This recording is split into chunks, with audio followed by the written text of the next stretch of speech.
Good afternoon, friends. First of all, I welcome you all in this today's GST audit and GST return webinar. Our speaker will start this webinar within 5 minutes. So I am so sorry for the delay. Please wait for 5 minutes.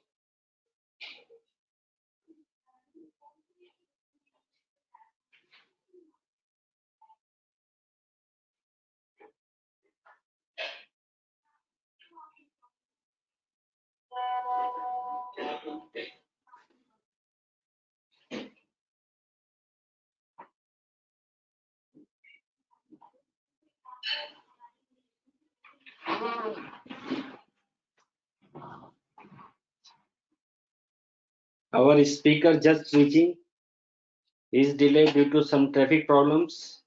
And as we declared that today's webinar is GST audit and annual return issue and solutions by CA Ram Akshay. And the features of today's webinar are understanding the intricacies of GST audit and annual return forms GSTR 9C and GSTR 9. Welcome, sir. Come here. I welcome CA Ram Akshay, our guest speaker for today's webinar. So, good afternoon, everybody. So now I request CA Ram Akshay to please start his deliberation. Thank you. Thank you. Hello. Yeah. Good afternoon, everybody. So my name is CA Ram Akshay. I will brief you about me. I had total around 13 years of experience in handling indirect taxes. So before implementing GST, I worked in Reliance Industries Limited, PricewaterhouseCoopers, and EY in indirectors department, and I gained experience of all IDT laws such as VAT, CST, excise, service tax, and after that in 2016, I implemented GST in many big corporates, and since then, since the beginning, I have been working in goods and service tax field. So starting with, I started working in goods and service tax in 2010. Actually, as you know, GST was supposed to be implemented 20 around 18 years back. Okay, say up and down, please. Okay, thank you. So GST was supposed to be implemented in around 18 years back in 2006. So initial idea of GST was started in 2004, and in 2010 it was supposed to be implemented, and central government worked on this, but unfortunately it could not happen that time. So again, it took around 6 plus years to implement this GST. But it was good because during these days on GST, lots of research work were done, and thereafter it was implemented. So there are many provisions in GST about the compliances and audit, but here we will study about the audit requirements. So as I said, GST implemented with effect from 1st July 2017, but before this GST Act, CGST Act came into life, before that there were two types of model GST law. So first model GST law was first published in June 2016, and second model GST law came to public domain in November 2016. So in both the acts, in both the model GST law, the idea of GST audit was given over there. It means there was a clear-cut provision that the GST audit has to be done. One more thing.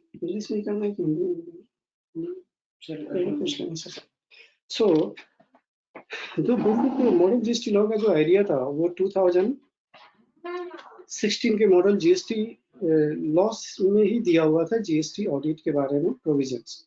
सो उसके बाद जब CGST bill आया तो उसमें ये incorporate किया गया। मैं अपना मीडियम हिंदी ही रखूंगा बिकॉज हिंदी में ज्यादा समझने वाले लोग हैं। So therefore, I will certain provisions I will discuss in English and some provisions and most of the provisions in Hindi. So although my PPT is in English, I will be speaking in Hindi.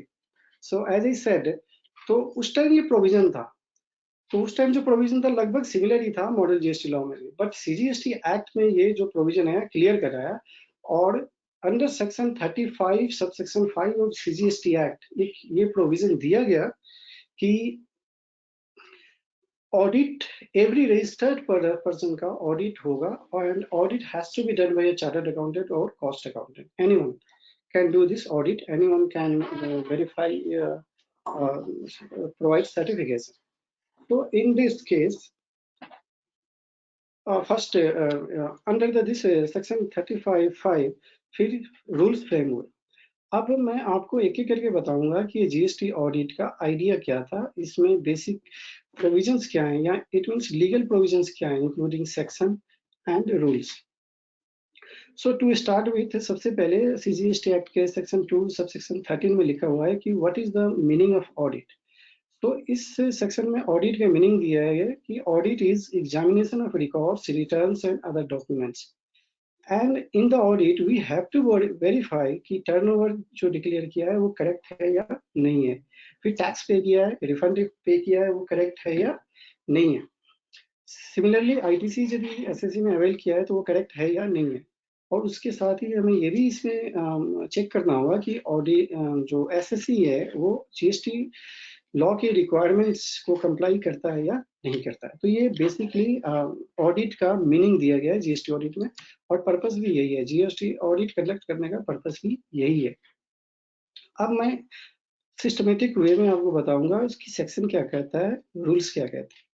तो GST audit के regarding में section 35 section 5 clear cut कहता है कि हर वो registered person in the state, कहाँ पे, in the state, means यदि स्टेट में कोई रजिस्टर्ड पर्सन है और उनका पैन इंडिया का टर्नओवर इस प्रीवियस फाइनेंशियल ईयर में या उस फाइनेंशियल ईयर में भी एक्सीड करता है एक certain limit, and limit is given in rule 80 सब रूल 3, और वो लिमिट है 2 crore। It means you if your aggregate turnover during a financial year compiling all turnover, pan India turnover is exceeding 2 crores, then you have to get your books of accounts audited by a chartered accountant or cost accountant।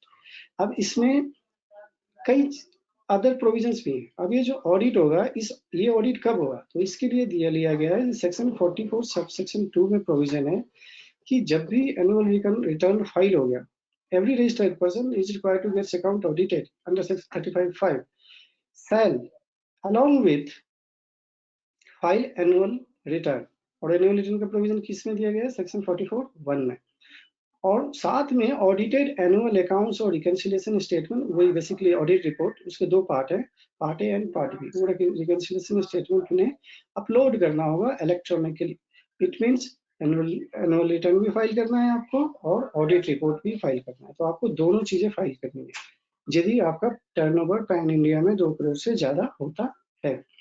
यदि आपका turnover 2 crore से कम है तो आपको audit कराने की जरूरत नहीं है और एनुअल रिटर्न फाइल करने की भी जरूरत नहीं है, लेकिन आप चाहें तो एनुअल रिटर्न ऑप्शनली फाइल कर सकते हैं फॉर फाइनेंशियल ईयर 17-18। पहला ईयर है और पहला ईयर 9 महीने का होता है। मैं आपको क्लियर कट बता दूं कि first year is not for 12 months because GST implement हुआ 1 जुलाई 2017 से। So therefore first year basically count होगा 9 मंथ्स। तो जीएसटी टर्नओवर टोटल 9 मंथ्स का ही इसमें लिया जाएगा और इसके बाद उसकी ऑडिट होगी, लेकिन आपको मेंशन करना है फाइनेंशियल ईयर 17-18।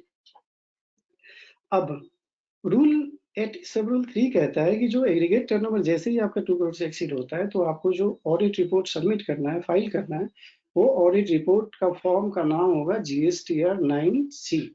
आपका ऑडिट रिपोर्ट जो है उसका नाम क्या होगा, जीएसटीआर 9C। और ये मैनुअली फाइल नहीं करना है, ये कैसे फाइल करना है, इलेक्ट्रॉनिकली करना है। So therefore if we analyze the entire provision, section 44, section 35(5), and Rule 80 sub Rule 3, then we will conclude that कि ऑडिट हमारा फाइनेंशियल ईयर का होगा यदि आपका टर्नओवर 2 करोड़ से ज्यादा हो। अब ध्यान देने वाली बात है, in case of multi state, suppose आपका बिजनेस ऑपरेशन एक स्टेट में लिमिटेड नहीं है, दो या दो से अधिक स्टेट में है, उस केस में आपको ऑडिट हर स्टेट का करना पड़ेगा यदि आपका टर्नओवर 2 करोड़ से ज्यादा हो। सो देयरफॉर यदि आपका किसी स्टेट में टर्नओवर इवन नील है, जीरो है, लेकिन आपका पूरे इंडिया का एक स्टेट का टर्नओवर 2 करोड़ से ज्यादा है, बट आपने रजिस्ट्रेशन 2 स्टेट में ले रखा है, ऑल्दो दूसरे स्टेट का टर्नओवर आपका जीरो है, आपको उस स्टेट की भी ऑडिट करानी पड़ेगी। This is the provision. अब एग्रीगेट टर्नओवर आपको क्या लेना है, ये डिफाइंड है लॉ में। एग्रीगेट टर्नओवर का मीनिंग साफ होता है कि आपको हर सप्लाई, आउटवर्ड सप्लाई सारे कंसीडर करने हैं। क्या क्या कंसीडर करने हैं? आपको डोमेस्टिक सप्लाई लेना है, डोमेस्टिक सप्लाई में आपका सेल विद इन या supply with in the state भी हो सकता है and supply outside the state भी हो सकता है, ये दोनों कंसीडर करना है। प्लस आपका सप्लाई कोई एक्सपोर्ट किया है, आपने कोई सप्लाई किया है मींस एक्सपोर्ट किया है आउटसाइड इंडिया, तो वो भी आपको कंसीडर करना है इसमें। कोई एग्जेम्प्ट सप्लाई है, सपोज आपका सारे सप्लाई टैक्सेबल नहीं है, कुछ एग्जेम्प्ट भी है, तो एग्जेम्प्ट सप्लाई भी आपको ऐड करना है to determine the criteria of eligibility of GST audit. तो वो सारे जब ऐड करके आपके 2 करोड़ क्रॉस करते हैं या टच करते हैं, तो आपको ये कराना पड़ेगा जीएसटी ऑडिट, और सारे स्टेट का कराना पड़ेगा जहां जहां आपने रजिस्ट्रेशन ले रखा है। अब ये हो गया मल्टी स्टेट के बारे में। अब इसमें ये आ जाती है, ये जो जीएसटी की ऑडिट होगी ये किस पे डिपेंडेंट है? तो दो केसेस हो सकते हैं। जो बड़े कॉर्पोरेट्स होते हैं वो तो नॉर्मली कंपनीज एक्ट में उनकी बुक्स ऑफ अकाउंट्स की ऑडिट होती है, स्टैट्यूटरी ऑडिट होती है, बट कुछ जो इंडिविजुअल्स हैं या फॉर्म्स हैं या प्रोप्राइटरशिप है, इनकी ऑडिट नहीं होती है under the companies act. So therefore इनके केस में कंपनीज एक्ट अप्लाई नहीं होता, लेकिन कौन सा एक्ट अप्लाई होता है? तो एक्ट कुछ भी हो सकता है, सोसाइटी है तो सोसाइटी रजिस्ट्रेशन एक्ट अप्लाई होगा, आपका प्रोप्राइटरशिप है तो आपकी ऑडिट इनकम टैक्स एक्ट के अंदर करनी पड़ती है और आपको आईटीआर सबमिट करना पड़ता है और audited balance sheet and PNL sign करना, तो आपकी जो फाइनेंशियल की ऑडिट वहां पे हो जाती है। तो इस केस में आपको उसको बेस मानना पड़ेगा, मीन्स आपका जीएसटी ऑडिट होगा तो इसके लिए सबसे पहले यदि ऑलरेडी आपका बुक्स ऑफ अकाउंट्स ऑडिटेड है तो उसको आपको बेस लेना होगा और वो बेस ले करके आपको आगे बढ़ना होगा। लेकिन यदि आपका फाइनेंशियल ऑडिट ही नहीं हुआ है, यदि आपका फाइनेंशियल ऑडिट ही नहीं हुआ है, तो उस केस में जीएसटी ऑडिटर को सबसे पहले फाइनेंशियल्स की ऑडिट करनी होगी, मीन्स बैलेंस शीट बनाना होगा, पीएनएल बनाना होगा, उसके बाद उसके बेस पे जीएसटी ऑडिट करनी होगी। ये ऐसी रिक्वायरमेंट है जो मैं आपको बता रहा हूँ, आपको कहीं भी नहीं मिलेगा। ये कोई भी स्पीकर आपको इसके बारे में नहीं बताता है, नॉर्मली कहीं भी लिखा हुआ भी नहीं है, कोई स्पीकर बताता भी नहीं है। मैं आपको इसलिए बता रहा हूँ क्योंकि मैंने प्रैक्टिकल मेरा जो एक्सपोजर है, मैं जो हर रोज देख रहा हूँ उसके बेस पे आपको बता रहा हूँ। तो यदि ऑडिट हुआ है तो जिस एक्ट के अंदर ऑडिट हुआ है उस एक्ट को बेस लेना होगा और बेस लेके आपको जीएसटी ऑडिट करनी होगी स्टेट वाइज, और ये GST 9C state wise submit होगा। यदि नहीं हुआ है तो आपको ऑडिट, फाइनेंशियल की ऑडिट भी करनी है और जीएसटी ऑडिट भी करनी है। अब सबसे पहले ये जान लेते हैं कि कंसिक्वेंसेस क्या होंगे। सपोज आपने जीएसटी और 9C फाइल नहीं की और आपकी एलिजिबिलिटी बनती थी, एनुअल रिटर्न भी फाइल नहीं की, आपकी एलिजिबिलिटी बनती थी, तो इसके लिए कंसिक्वेंसेस क्या है? तो सबसे पहले हम एनुअल रिटर्न पे आते हैं, बिकॉज जीएसटीआर 9C जो है ऑडिट है वो एनुअल रिटर्न पे डिपेंडेंट है। सबसे पहले एनुअल रिटर्न फाइल करना होता है, तब GSTR 9C audit report file करना होता है। अब हम आते हैं एनुअल रिटर्न। तो एनुअल रिटर्न यदि आपने सबमिट नहीं की due date by the due date, जो अभी का ड्यू डेट क्या है 31 जनवरी, तब तक यदि एनुअल रिटर्न आपने सबमिट नहीं की तो अंडर सेक्शन 47 सब सेक्शन 2 जो है per day 100 rupees CGST act के अंदर आपको लगेगा लेट फी। क्या लगेगा? Late fee, subject to maximum 0.25% of आपका उस स्टेट का टर्नओवर जिस स्टेट का आपने फाइल नहीं किया। लेकिन यदि आपने apart from CGST act there is a provision of SGST act, तो यदि सीजीएसटी एक्ट के अंदर आपने नहीं फाइल की तो एसजीएसटी एक्ट के अंदर भी नहीं किया होगा आपने, तो ये दोनों एक्ट आप पे एप्लीकेबल होता है। तो दोनों एक्ट के अंदर मर्ज करें यदि सिमिलर प्रोविजन है तो पर डे 200 का आपको लेट फी लगेगा, subject to maximum of 0.50% of state turnover. मैं रिपीट करता हूं आपके लिए, पेनल्टी जो है यदि आपने लेट की GST 9 फाइल करने में तो पर डे 200 का पेनल्टी लगेगा, लेकिन मैक्सिमम पेनल्टी जो है in the form of late fee वो जाएगा आपका 0.5%, यानी ½ % ऑफ स्टेट का टर्नओवर। अब ये तो था GSTR 9 के बारे में। GSTR 9 क्या है? Annual return. अब यदि GSTR 9C आपने फाइल नहीं की, जो कि ऑडिट रिपोर्ट है, तो इसके बारे में कोई भी पेनल्टी या लेट फी के बारे में एक्ट में लिखा हुआ नहीं है। तो यहाँ पे हमारा क्या होता है, यहाँ पे हमारा इंटरप्रिटेशन अप्लाई होता है। वो इंटरप्रिटेशन ये कहता है कि ये 9 पे डिपेंडेंट है और इसका जो नॉन कंप्लायंस है वो भी ट्रीट किया जाएगा equal to non compliance of GSTR 9 means annual return. So therefore similar penalty late fee आपको यहाँ भी देनी पड़ सकती है। इसके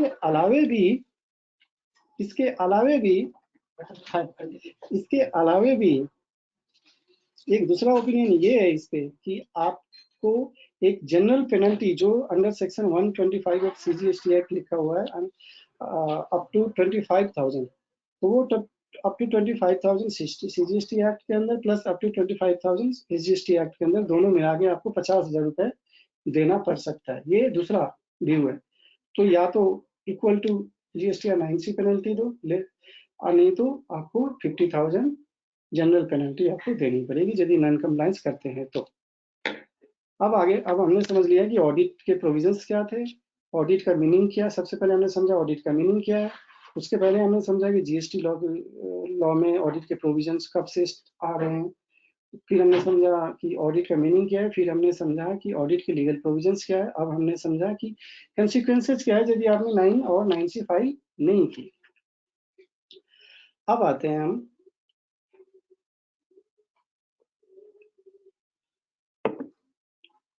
वॉइस क्लियर है ना? अब आते हैं मल्टी स्टेट एंटिटीज के बारे में, ऑडिट के प्रोविजंस क्या हैं और कैसे होंगे। जैसे हमने रूट किया, आपका सिंगल स्टेट है तो वेरी इजी, आपको पूरा टर्नओवर आपको ऐड करना है। यदि 2 करोड़ या उससे ऊपर है तो आपको उस स्टेट की ऑडिट करानी है। लेकिन आपका ऑपरेशन यदि कई स्टेट में मीन्स आपने जो रजिस्ट्रेशन GST का ले रखा है मोर देन 1 स्टेट में है, तो आपको हर स्टेट का GST ऑडिट कराना पड़ेगा। अब प्रैक्टिकल डिफिकल्टी आती है कि उस केस में फिगर्स कैसे लेंगे आप, क्योंकि आपका जो बैलेंस शीट है वो कंसोलिडेटेड पैन इंडिया का एक ही बनता है, बैलेंस शीट एंड P&L। लेकिन आपको कई स्टेट में बनाने हैं GSTR 9 और 9C, तो फिगर्स कैसे कैसे लेंगे, ये प्रॉब्लम्स आती है प्रैक्टिकल। तो इसका जो प्रोविजन है, इसका जो नियम है वो ये है कि आपको हर स्टेट का ट्रायल बैलेंस सबसे पहले बनाना चाहिए।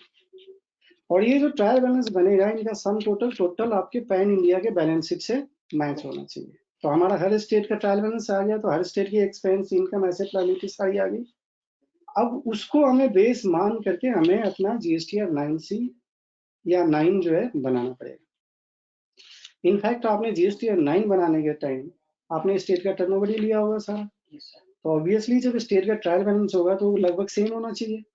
अब सेम नहीं है तो वो उसका डिफरेंस कहाँ निकलेगा, GSTR 9C में निकलेगा। दोस्तों मैं एक एक करके बताऊंगा कि GSTR 9 के हर टेबल में, हर रो में क्या क्या भरना है। इस फॉर्म के बारे में डिटेल में हम चर्चा करने वाले हैं आगे के 1.5 पौने 2 घंटे में हम यही चर्चा करेंगे।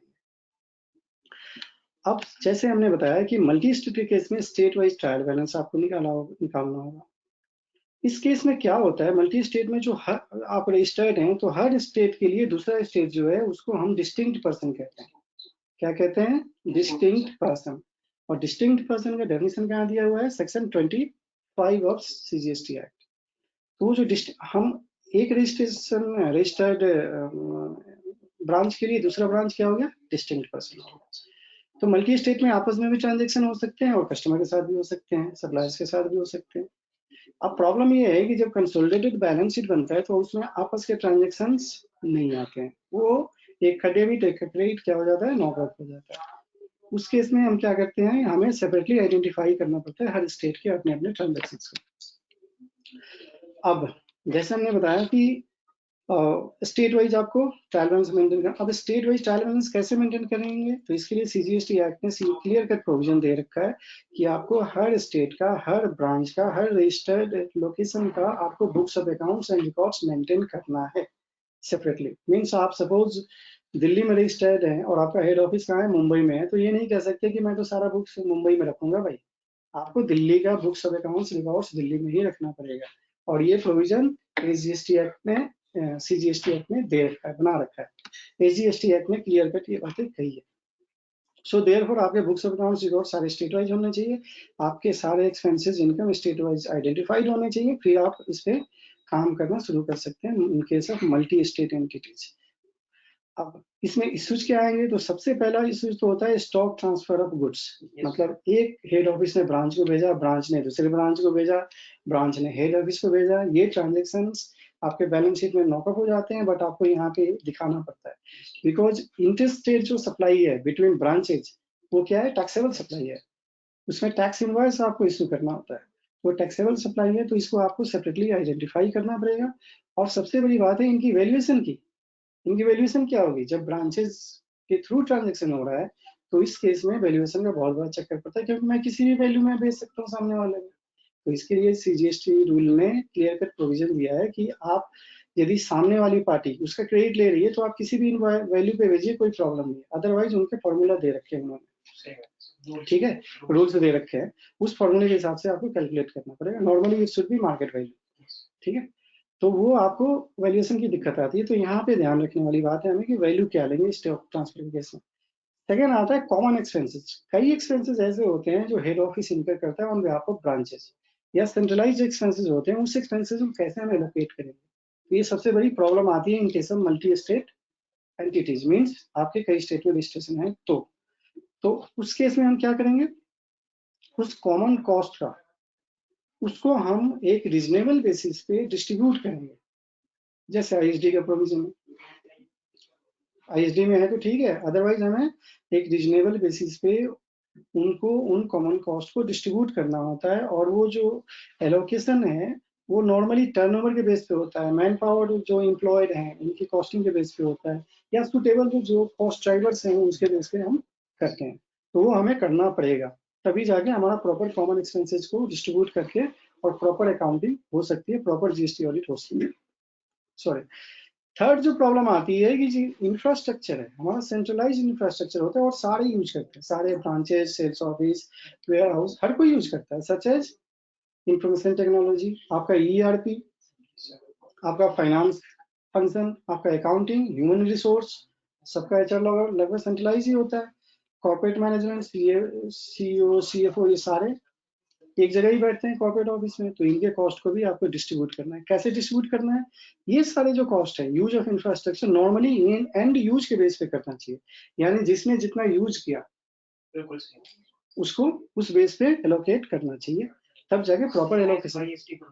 हाँ जी, आईएसडी भी है, आईएसडी में नहीं है, नॉर्मल आपके एक्सपेंसेस, कॉमन एक्सपेंसेस जो आईएसडी में नहीं आ रहे हैं, तो उसको आपको इसके बेस पे, एंड यूज के बेस पे डिस्ट्रीब्यूट करना चाहिए, इसको टर्नओवर के बेस पे नॉर्मली नहीं करना चाहिए। तो ये हमने पढ़ा कि अभी तक 3 प्रॉब्लम पर इश्यूज पढ़े, स्टॉक ट्रांसफर, कॉमन कॉस्ट और यूज ऑफ इंफ्रास्ट्रक्चर। फोर्थ है क्रॉस चार्ज या supply of services between distinct persons, यानी एक हेड ऑफिस ने ब्रांच को सर्विस दी, ब्रांच ने हेड ऑफिस को दी, ब्रांच ने ब्रांच को दी, या हेड ऑफिस ने डिफरेंट ब्रांचेस को दी। तो ये जो सर्विसेज है, जो सर्विसेज हम दे रहे हैं, जो इनविजिबल है, बेसिकली क्या है, ये इनविजिबल है, और ये सर्विसेज नॉर्मली नजर में नहीं आती है, और इसलिए हम इसकी बिलिंग भी नहीं करते हैं। आज से पहले मैंने नहीं देखा है कि किसी हेड ऑफिस ने ब्रांच को बिल किया हो सीएफओ की सैलरी या अदर कॉस्ट की जो है सर्विसेज जो प्रोवाइड किया, या मैंने आपके बेhalf पे ऑर्डर प्रोक्योर किया, बिल पेमेंट किया, किसी ने कोई बिलिंग नहीं करता। तो ये प्रॉब्लम है प्रैक्टिकल, लेकिन इसको जीएसटी लॉ ने इसको भी सप्लाई ऑफ सर्विस माना है, इसकी वजह से ये बहुत बड़ा इश्यू बन चुका है। अब इसमें क्या हुआ कि कुछ दिन पहले एक एडवांस रूलिंग आया था Columbia Asia hospitals private limited का, कर्नाटका एडवांस अथॉरिटी ने इस पर रूलिंग दी, उन्होंने कहा कि भाई ये तो टैक्सेबल है और इस पे जीएसटी आपको देना पड़ेगा। लेकिन अब उसकी वजह से क्या हुआ कि जो जिन्होंने एडवांस रूलिंग दी वो फंस गए, उनको करना पड़ा, बट बाकियों के लिए प्रॉब्लम हो गई, मार्केट में बहुत ही ज्यादा शोर होने लगा। तो इसके लिए उन्होंने कहा, डिपार्टमेंट ने भी कहा कि ऐसा जरूरत नहीं है, हम कुछ मॉडिफिकेशन रूल नोटिफिकेशन लेके आएंगे, बट अभी तक ऐसा कुछ है नहीं। सो देयरफॉर, और ये जो रूलिंग एडवांस रूलिंग थी ये ट्रिपल AAR में भी कंफर्म हो चुकी है। देयरफॉर सप्लाई ऑफ सर्विस को वैल्यू करके टैक्स तो पे करना ही पड़ेगा फ्यूचर में। अभी प्रॉब्लम अनलेस गवर्नमेंट कुछ अमेंडमेंट लेके आती है एक्ट में, तो तो ये सबसे बड़ा प्रॉब्लम है कि इस वैल्यूएशन को हम करेंगे कैसे, सप्लाई ऑफ सर्विसेज आइडेंटिफाई कैसे करेंगे, उसकी वैल्यूएशन कैसे करेंगे। तो there are practical difficulties, therefore हमारा ये मानना है कि फिलहाल इस कॉन्सेप्ट को ठंडे बस्ते में रख देना चाहिए for financial year 17-18 at least, because time है नहीं, ठीक है ना। तो ये हमें रख देना चाहिए और इसके बाद ऑडिट को आगे बढ़ाना चाहिए, आगे देखेंगे जो रूलिंग आएगा उसके फेवर में करेंगे। फिफ्थ जो है स्टेट वाइज ट्रायल बैलेंस, जैसा मैंने अभी कहा कि स्टेट वाइज ट्रायल बैलेंस आपको लाना पड़ेगा। Sir state wise trial balance हम लाएं कहाँ से, बनाएगा कौन, किसी ने मेंटेन किया नहीं, ईआरपी में कोई फैसिलिटी है नहीं, कोई भी लोकेशन मेंटेन करता नहीं है, सेंट्रलाइज्ड मेंटेन होती है, तो this is a big problem. But फिर भी आपको करना तो पड़ेगा, मैनुअली रात दिन लग के करना है और इसके बेस पे ही जीएसटी ऑडिट आगे बढ़ेगी, देयरफॉर आपको करना तो पड़ेगा, स्टेट वाइज ट्रायल बैलेंस निकालना पड़ेगा। और मल्टी स्टेट के केस में स्टेट वाइज ट्रायल बैलेंस निकालने के बाद इस ट्रायल बैलेंस को आपको अपलोड भी करना है, जो डॉक्यूमेंट्स रिक्वायरमेंट है अपलोड करने की, वहां पे इसको अपलोड भी करना है। 9 में या 9C? 9C में, 9 में तो कुछ अपलोड ही नहीं होता, फैसिलिटी ही नहीं है। 9C में मैंडेटरी है trial balance upload? Yes, multi state के केस में मैंडेटरी है ट्रायल बैलेंस हर स्टेट का अपलोड करना along with consolidated balance sheet. उसका मतलब प्रॉपर फॉर्मेट है या फिगर डालने है बस? नहीं, ट्रायल बैलेंस निकालिए अपने फॉर्मेट में, डिजायर्ड फॉर्मेट में ट्रायल बैलेंस बनाइए और उसको उस स्टेट का अपलोड करिए। आपको पूरे इंडिया का तो अपलोड करना ही है बैलेंस शीट और पीएनएल, बट ये ट्रायल बैलेंस भी करना है। लेकिन ध्यान रखिए एज ए ऑडिटर आपको ये ट्रायल बैलेंस मैनेजमेंट साइंड होना चाहिए, नहीं तो कहेगी मैंने तो बनाया ही नहीं, तो देयरफॉर वो हमेशा साइंड होना चाहिए। अब आते हैं, तो ये 5 बहुत बड़े इश्यूज हैं मल्टी स्टेट के केस में। अब हम जो देखेंगे वो देखेंगे कि जो जीएसटी और 9C है उसमें क्या क्या डिटेल्स डालनी है और कहाँ कहाँ पे क्या डिटेल्स डालनी है, तो हम एक एक ब्रेकअप इसका स्टडी करने वाले हैं। तो हमने अभी तक ये भी समझ लिया कि मल्टी स्टेट के केस में क्या होगा कैसे होगा। पहले हमने इसलिए समझा कि जीएसटी और 9C जब हम करेंगे तो लोगों को प्रॉब्लम आएगी कि भाई मल्टी स्टेट है, मेरा तो रजिस्ट्रेशन कई स्टेट में है, तो कैसे करेंगे। सो देयरफॉर इन्होंने कहा कि हम एक स्टेट में ही मेरा जो थिंकिंग है कि पहले मल्टी स्टेट का कॉन्सेप्ट समझ लेना चाहिए, उसमें क्या क्या दिक्कतें आ सकती है और कैसे करना है। अब इसके बाद हमारी बारी आती है 9C बनाने की, लेकिन 9C किस पे डिपेंडेंट है, जीएसटी और 9 पे। तो सबसे पहले 9 बना करके ड्राफ्ट करके उसको आपको फाइल करते हैं ना, फिर 9C पे काम करना है। यहाँ पे पहले हम 9C समझते हैं कि ये क्या है और इसमें क्या क्या डिटेल डालनी पड़ती है। उसके बाद हम फिर जीएसटी और 9 को डिटेल में स्टडी करेंगे, बिकॉज उसको भी समझना जरूरी है, क्योंकि जीएसटी और 9 की जितना करेक्ट फाइल होगा जीएसटी और 9C भी उतना ही करेक्ट एक्यूरेट होगा। तो एक्यूरेसी क्योंकि हम जो कंपैरिजन करते हैं, अब जो बेसिक जीएसटी ऑडिट का जो बेसिक कंसेप्ट है वो यही है कि बैलेंस शीट से हमारा एनुअल रिटर्न जो रिटर्न हमने फाइल किया है उस स्टेट में उसका कंपैरिजन करते हैं। बेसिकली हम कंपैरिजन करते हैं जो ऑडिटेड बैलेंस शीट है उसका कंपैरिजन करते हैं जो हमने रिटर्न्स फाइल किया during the year, cross verification या जो भी है, इसको हम कहते हैं। यही है बेसिकली जीएसटी और 9C यानी जीएसटी ऑडिट। तो जीएसटी और 9C के 2 पार्ट्स हैं, एक है पार्ट ए और एक है पार्ट बी। पार्ट ए जो है वो रिकंसिलिएशन स्टेटमेंट है, मतलब पूरा रिकंसिलिएशन आपको देना है, books of accounts versus returns. क्या देना है, books of accounts versus returns का रिकंसिलिएशन करेंगे। इस रिकंसिलिएशन वाले पार्ट को हम कहते हैं जीएसटी और 9C पार्ट ए, और it is known as reconciliation statement. ये यूनिट वाइज बैलेंस शीट से रिकंसाइल करना है या स्टेट वाइज बैलेंस शीट से, यानी स्टेट वाइज ट्रायल बैलेंस है। तो अब स्टेट वाइज हम करते हैं स्टेट वाइज पैन बेसिस नहीं पैन बेसिस पे तो आपका वो बन जाएगा ना, बैलेंस शीट बनेगा, लेकिन आपका स्टेट वाइज पूरा कंसोलिडेट करके, सपोज एक स्टेट में आपके 4 फैक्ट्रियां हैं तो चारों फैक्ट्रियों का ऐड करके आप एक ही रिटर्न फाइल करते हो ना। So therefore books of accounts की जो फिगर भी होगी वो चारों मर्ज करके लेनी है आपको, ठीक है। यानी उस स्टेट की जितने सेल्स परचेज उस रजिस्ट्रेशन से रिलेटेड जितने सेल्स परचेज हैं उन सबको इकट्ठा करना है, मर्ज करना है, ट्रायल बैलेंस बनेगा उसका, और वही फिगर से आपको रिकंसाइल करना है एनुअल रिटर्न्स के फिगर्स को पार्ट ए, ठीक है। तो पार्ट ए को हम शॉर्ट में कहते हैं कि आपका बैलेंस शीट से यानी बुक्स ऑफ अकाउंट से हमें मैचिंग करते करते कहाँ पहुंचना है, एनुअल रिटर्न की फिगर तक। यानी स्टार्ट करेंगे हम बुक्स ऑफ अकाउंट से और हम पहुंचेंगे कहाँ, एनुअल रिटर्न की फिगर तक। यानी कोई भी फिगर हम यदि स्टार्ट करते हैं बैलेंस शीट से बुक्स ऑफ अकाउंट्स की, सपोज सेल्स ही लेते हैं तो सेल्स बैलेंस शीट का लेंगे और हम देखेंगे कि एनुअल रिटर्न में कितना सेल्स हमने फाइल किया है, दिखाया है, इसको मैचिंग करते जाएंगे और क्या क्या डिफरेंसेज है वो हमें यहाँ पे शो करना है। पार्ट ए रिकंसिलिएशन स्टेटमेंट, जो डिफरेंसेस आएंगे सर उनका एक्सप्लेनेशन कैसे? वो एक्सप्लेनेशन एक एक करके देंगे। अब हम एक एक करके समझेंगे तो आप पार्ट ए लोगों में को जाएगा या पार्ट बी? पार्ट ए में ही जाएगा। हाँ चलिए, पार्ट बी भी क्लियर होता है। पार्ट बी जो है कुछ नहीं है, वो सर्टिफिकेशन है, एक सर्टिफिकेट है। ओके जो ऑडिटर पार्ट ए बनाएगा उसको एक सर्टिफिकेट देगा पार्ट बी में, जी सर्टिफिकेट का फॉर्म दिया हुआ है यस कि पार्ट ए जो है वो करेक्ट है जी सर और जो एसएससी है, जो कंपनी है, इन्होंने proper books of accounts maintain किया है as required under GST law, यही उसको सर्टिफाई करना है। ठीक है, पार्ट बी में। तो part B is nothing but a certificate, लेकिन part A is a reconciliation statement. जो रिकंसिलिएशन करना है आपको, हर एक्सपेंस का रिकंसिलिएशन करना है, हर इनकम का, हर रेवेन्यू का यहाँ रिकंसिलिएशन करना है। तो ये है पार्ट ए। चलिए आप समझते हैं। डिफरेंस बेसिस पे हम फाइल कर देते हैं पार्ट ए को, तो सर उसके फिर क्या कॉन्सिक्वेंसेस होंगे, मतलब फ्यूचर में क्या करते हैं, नोटिस आने के लिए? क्या करते जैसे हैं? हमारी फिगर मैच नहीं होती है सर हम्म, बैलेंस शीट की टर्नओवर से, जो हमने रिटर्न फाइलिंग में टर्नओवर भरी है अपनी रिटर्न में, हम्म। तो उसमें यदि डिफरेंसेस आता है तो उसके बेसिस पे फिर हम उसको आगे कैसे करेंगे? अदर रीजन क्या हुआ उसके अंदर? उसके उसका आपको प्रॉपर ब्रेकअप बताना होगा कि ये डिफरेंस क्यों आया हुआ है, और यही डिफरेंस फाइंड आउट करने की कोशिश की जाती है रिकंसिलिएशन स्टेटमेंट। रिकंसिलिएशन स्टेटमेंट में जो है उतना दिखाना है आपको, यदि नहीं दिखा पाते हैं तो अनरिकंसाइल्ड आइटम आ जाता है।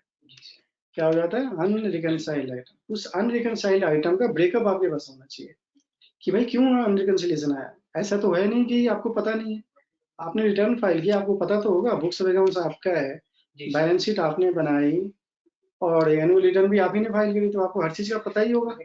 आप कैसे कह सकते हो मेरे को नहीं पता? बिल्कुल सर, ऐसे तो नहीं कह सकते ना। सो देयरफॉर आपके पास प्रॉपर रिकंसिलिएशन होना चाहिए। अब आते हैं हम सबसे पहले पार्ट ए में, जीएसटी 9C का पार्ट ए। तो जीएसटी 9C जो पार्ट ए है, सबसे पहले इसमें पॉइंट नंबर 1 आता है फाइनेंशियल ईयर का। तो फाइनेंशियल ईयर के कॉलम में हम क्या डालेंगे? 2017-18। फॉर एग्जांपल मैं ले रहा हूँ 17-18 का, क्योंकि उन्हीं का ऑडिट अभी कंप्लीट होना है 31 जनवरी तक। जीएसटी जो कॉलम है वहाँ जीएसटी की इन्फॉर्मेशन देनी है, मतलब बेसिक डिटेल भरना है पॉइंट नंबर 1 में। 3A में लीगल नेम भरना है कंपनी का, ट्रेड नेम कोई है तो वो भर देना है। ट्रेड नेम का मतलब आप ब्रांड नेम जो है, ठीक है ना। नंबर 4 में are you liable to audit under any act, ये आपको बताना है। जो मैंने पहले बताया यस सर, कि income tax act, companies act, society act, किसके अंदर आप एक्ट ऑडिट के लिए लायबल हो वो आप बताओ। तो जिस भी एक्ट के अंदर आप, एक बार में एक ही नाम लेते हैं या दोनों नाम उठा लेते मैं एक ही देना, हैं? मान ली मेरा इनकम टैक्स और कंपनी एक्ट दोनों में ऑडिट। तो आप बेसिकली आप कंपनी एक्ट का डालो, ठीक है, क्योंकि बुक्स ऑफ अकाउंट्स किस एक्ट के अंदर बनती है? कंपनी एक्ट, यदि कंपनी है तो। अदरवाइज यदि इंडिविजुअल है, टैक्स ऑडिट भी एप्लीकेबल है मेरे कोई बात नहीं, तो आपको ये बेस ले लो। बेसिकली मतलब टैक्स ऑडिट में सिंस बैलेंस शीट नहीं बनता, कंपनी एक्ट में बनता है, तो मैं तो उस केस में कंपनी एक्ट ही रिकमेंड मतलब करता ये हुआ कि कंपनीज एक्ट के तहत जो बुक्स ऑफ अकाउंट बनी है, हाँ। और जो जीएसटी में रिटर्न फाइल करी है, जीएसटी डिपार्टमेंट उन दोनों को क्रॉस हूँ। वेरीफाई मैचिंग कर रहा है उनको, ठीक है, यही है रिकंसिलिएशन स्टेटमेंट। इनकम टैक्स के कोई लेना देना उस केस में इनकम टैक्स से कुछ नहीं, बट इनकम टैक्स में भी तो वही फिगर रिपोर्ट होगी ना जो आपकी बैलेंस शीट में है, जी उससे अलग तो हो नहीं सकती। यस, मतलब हो सकती है। आगे जाके इनकम टैक्स डिपार्टमेंट वहां से क्रॉस वेरीफाई अब इनकम टैक्स, तीनों को। हाँ, अब इनकम टैक्स डिपार्टमेंट क्या करेगा? आप इनकम पकड़ने के लिए कहेगा कि आपने जीएसटी में कुछ और दिखाया, बैलेंस शीट में कुछ और दिखाया। सपोज आपने बैलेंस शीट में ज्यादा दिखाया कंपनीज एक्ट के बैलेंस शीट में, और इनकम टैक्स के कंप्यूटेशन में आपने कम दिखाया, ठीक है, तो वो तो बैलेंस शीट लेगा। लेकिन आपने जीएसटी में उससे ज्यादा दिखाया है, बैलेंस शीट से भी ज्यादा दिखाया, तो क्या करेगा? वो जीएसटी वाला फिगर लेगा फिर। ओके, ठीक है ना, हाई वैल्यू लेगा, हाई वैल्यू लेगा, क्योंकि उसको तो कलेक्शन उसी कलेक्शन करना है। ये पर्पस है। जीएसटी आने से जितने जीएसटी डिपार्टमेंट को फायदा नहीं हुआ, उतना फायदा, उससे कई गुना ज्यादा फायदा इनकम टैक्स डिपार्टमेंट को हुआ है।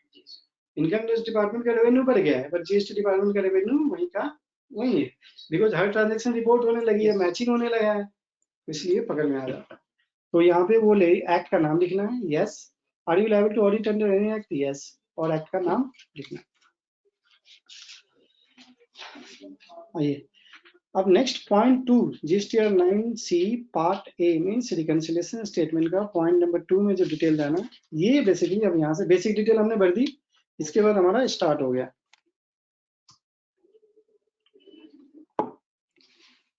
इसके बाद हमारा स्टार्ट हो गया।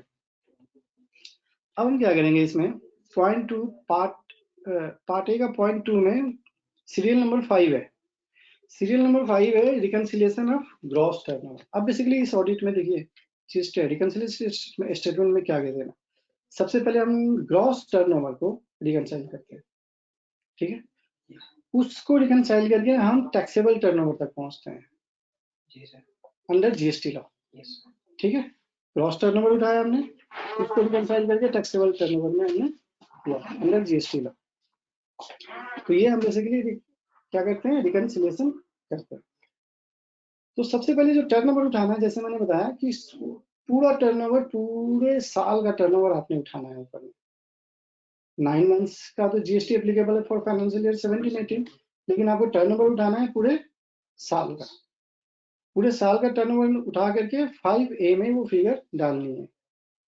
यदि मल्टी स्टेट है तो स्टेट वाइज कंप्यूटेशन जो आपका होगा ट्रायल बैलेंस का या बुक्स ऑफ अकाउंट्स का, वो आपको फिगर डालना है ग्रॉस टर्नओवर। आप ध्यान देने वाली बात ये है कि ये जो ग्रॉस टर्नओवर होता है, इसमें इसका मीनिंग है इसमें सेल्स के अलावे आपको dividend, interest, forex fluctuation, profit on sale of assets जो कि बैलेंस शीट में होता है, ये सब भी ऐड करना चाहिए। ऑल्दो इस पे जीएसटी नहीं लगता, बट ग्रॉस टर्नओवर का मीनिंग है कि ये सारे उसमें ऐड करना, ठीक है। और उसको फिर नीचे हम रिकंसिलिएशन आइटम में डाल डाल के माइनस करते जाएंगे और फिर टैक्सेबल टर्नओवर तक पहुंचते हैं इसमें। अब जैसे मैंने बताया कि ये जो ग्रॉस टर्नओवर है इसमें सब कुछ आएगा, dividend, interest, forex fluctuation, profit on sale of assets, zero rated supply भी आएगी। जीरो रेटेड सप्लाई जीएसटी में मीनिंग एक्सपोर्ट, और एग्जेम्प्ट सप्लाई भी यहाँ पे आएगा। और इसके लिए जो मल्टी स्टेट के केस में हम तो ये कहेंगे ऑडिटर को कि जो भी यहाँ जो कंपनी के जो काम करने हैं उनको भी मास्टर एक कैलकुलेशन बनाए ग्रॉस टर्नओवर। वो जो मास्टर कैलकुलेशन होगा उसमें हर स्टेट का टर्नओवर होगा और ये total should match with the pan India balance sheet turnover. तो एक स्टेट वाइज मास्टर टर्नओवर का रिकंसिलिएशन बना लेना चाहिए।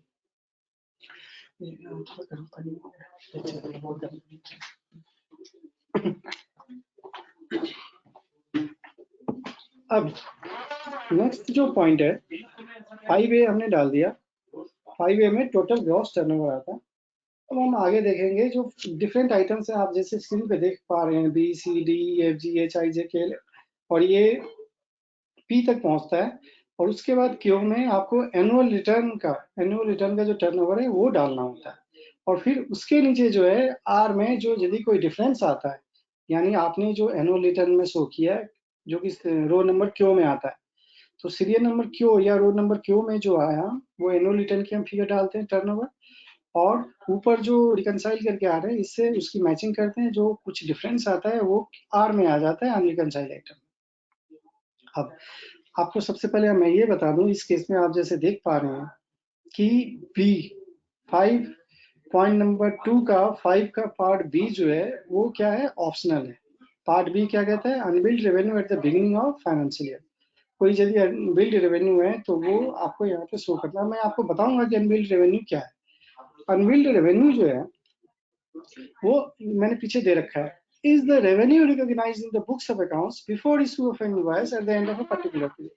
मतलब एक पर्टिकुलर पीरियड के एंड में जो रेवेन्यू हम रिकॉग्नाइज करते हैं बैलेंस शीट में, बट उसकी बिलिंग नहीं हुई है। मतलब बुक्स ऑफ अकाउंट्स पे हमने रेवेन्यू रिकॉग्नाइज कर लिया लेकिन हमने टैक्स इनवॉइस या इनवॉइस उसका इशू नहीं किया, तो इसको हम क्या कहते हैं, अनबिल्ड रेवेन्यू कहते हैं। यदि ऐसा कुछ आपने आइडेंटिफाई किया है तो उसको आपको यहाँ पे दिखाना पड़ेगा पार्ट बी में। पार्ट बी या तो रो नंबर बी कहिए आप, पार्ट बी से ज्यादा अच्छा है रो नंबर बी कहिए या सीरियल नंबर बी। तो सीरियल नंबर बी में हमें वो दिखाना है अनबिल्ड रेवेन्यू जो आपके फाइनेंशियल ईयर के बिगिनिंग में था।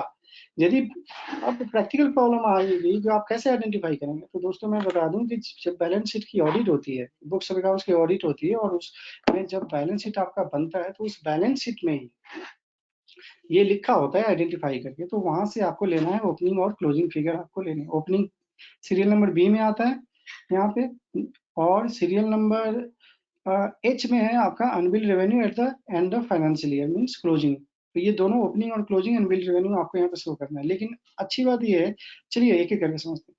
उसके बाद यदि कोई आपने एडवांस लिया है और अनएडजस्टेड रह गया at the end of the financial year, means आपने उसके अगेंस्ट एडवांस के अगेंस्ट टैक्स इनवॉइस इशू नहीं किया है, तो वो फिगर आपको यहाँ पे दिखानी है सीरियल नंबर सी में। Similarly D number deemed supply. अब डिम्ड सप्लाई का मतलब क्या होता है? डिम्ड सप्लाई जैसे मैंने बताया कि जो सप्लाई बिटवीन ब्रांचेज होती है, जैसे supply of goods from head office to branch या ब्रांच टू हेड ऑफिस, या supply of services from branch to branch या ब्रांच टू हेड ऑफिस, ये सारी चीजों को हम डीम्ड सप्लाई कहते हैं। और डीम्ड सप्लाई का जो डिटेल्स है वो कहाँ दिया हुआ है? शेड्यूल 1 में दिया हुआ है। तो शेड्यूल 1 में जो है डीम्ड सप्लाई की जो इंस्टेंसेस दिए हुए हैं वो आपको चेक करना चाहिए। जैसे मैंने एक एग्जांपल बताया कि सब transactions between distinct persons, means head office to branch या ब्रांच टू हेड ऑफिस या ब्रांच टू ब्रांच, ये सारे जो ट्रांजैक्शन है डीम्ड सप्लाई में आते हैं, चाहे गुड्स का ट्रांजैक्शन हो या सर्विस का ट्रांजैक्शन। नेक्स्ट आता है यदि रिलेटेड पर्सन के साथ आपका ट्रांजैक्शन हुआ है तो वो भी डीम्ड सप्लाई के डेफिनेशन में आता है। नेक्स्ट जो अब थर्ड ये भी हो सकता है कि कोई आपने एसेट परमानेंटली डिस्पोज ऑफ किया, बेचा, लेकिन उसके अगेंस्ट आपने आईटीसी पहले लिया हुआ है, तो वो भी शेड्यूल 1 में दिया हुआ है डीम्ड सप्लाई के डेफिनेशन में। तो वो भी आपका ट्रांजेक्शन है, तो वो भी आपको यहाँ पे शो करना है। इसके अलावा यदि प्रिंसिपल और एजेंट के भी जो ट्रांजेक्शन हैं वो भी डीम्ड सप्लाई में आते हैं, तो वो भी आपको देना है। साथ में इंपोर्ट ऑफ सर्विस यदि किया आपने और रिलेटेड फॉरेन एंटिटी से, तो वो भी डीम्ड सप्लाई में आता है। तो शेड्यूल 1 में मतलब जो भी है वो यहाँ पे आएंगे, उस दायरे में जो भी आते हैं। तो आपको सीरियल नंबर डी में दिखाना है। सीरियल नंबर ई में देखिए, यदि बुक्स में आपका ऐसा क्रेडिट नोट है जो फाइनेंशियल ईयर के एंड में आपने इश्यू किया है, लेकिन आपने एनुअल रिटर्न में उसको शो नहीं किया, तो वो आपको कहाँ दिखाना है? सीरियल नंबर ई में दिखाना है।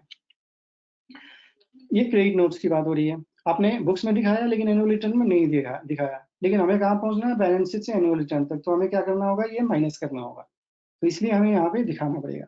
नेक्स्ट, ट्रेड डिस्काउंट आपने दिया है जिसकी आपने अकाउंटिंग की है अपने बुक्स ऑफ अकाउंट्स में, लेकिन जीएसटी में परमिसिबल नहीं है, तो इसको भी आपको सेपरेटली यहाँ पे दिखाना है। फिर टर्नओवर जो 3 महीने का है, याद रखिए 3 महीने का जो टर्नओवर है अप्रैल टू जून, सबका अप्रैल 2007 टू जून 2007 का जो टर्नओवर है वो टर्नओवर माइनस करना है, क्योंकि उस पर जीएसटी तो लगा नहीं है, तो वो भी सेपरेटली यहाँ दिखा के माइनस करना है। नेक्स्ट आपको जो है unbilled revenue serial number H का बता दिया। Unadjusted advances at the beginning of the financial year, ऊपर हमने माइनस किया, at the end sorry plus किया, तो at the beginning of the financial year यदि है तो उसको माइनस करेंगे।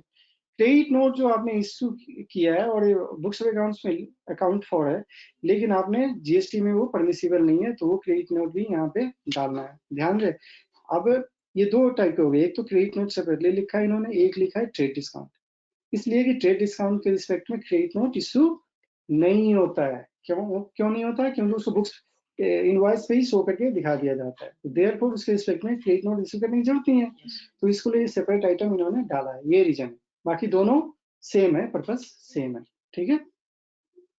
अब यदि आपने कुछ गुड्स सप्लाई किया एसीजेड यूनिट है आपका, और वहाँ उसने सप्लाई किया डीटीए में, मतलब इंडिया में सप्लाई किया, एक्सपोर्ट नहीं किया, इंडिया में सप्लाई किया, तो वो भी आपको शो करना है, जो कि बहुत ही कम केसेस हैं, कम ही एंटिटीज इस दायरे में आती है। सीरियल नंबर 8 में कह रहा है कि कंपोजिशन स्कीम के अंदर यदि आपका टर्नओवर है तो वो भी आपको माइनस करना है। क्यों माइनस करना है? क्वेश्चन आएगा। ये इसलिए माइनस करना है कि कंपोजिशन स्कीम के टर्नओवर पे टैक्स नहीं लगता है। अब आप कहेंगे कैसे नहीं लगता? कहेंगे, आपका क्वेश्चन आएगा, कंपोजिशन स्कीम में जो टर्नओवर होता है टैक्स लगता है, लेकिन टैक्स इनवॉइस पे टैक्स नहीं लगाते। वो टैक्स एक लमसम टैक्स कैलकुलेट होता है एट अ सर्टेन परसेंटेज, और वो कैलकुलेट करके वो जो कंपोजिशन स्कीम के अंदर है उनको जमा कराना होता है। वो टैक्स वो कस्टमर से कलेक्ट नहीं कर सकते, नहीं कर सकते, टैक्स इनवॉइस पे लिखा नहीं होता है, इसलिए उसको भी माइनस करना है। हाँ, जैसे रेस्टोरेंट वगैरह जो है, आप सीरियल नंबर एम की बातें करते हैं। सीरियल नंबर एम कह रहा है कि यदि कोई वैल्यूएशन इश्यूज है अंडर सेक्शन 15, यानी जिस पे टैक्स लगना चाहिए था उस पे टैक्स नहीं लगा, कम वैल्यू पे लगा या एक्सेस वैल्यू पे लग गया, तो ऐसा कोई केस ऑडिटर को फाइंड आउट होता है, तो वो भी लिखना है। N number, foreign exchange fluctuation के केस में कोई एडजस्टमेंट है तो वो भी आपको प्लस माइनस करना है। क्यों करना है? क्योंकि हमने ग्रॉस टर्नओवर में इन सबके इफेक्ट को लिया था, इसलिए हम एक एक करके यहाँ पे माइनस करते जा रहे हैं।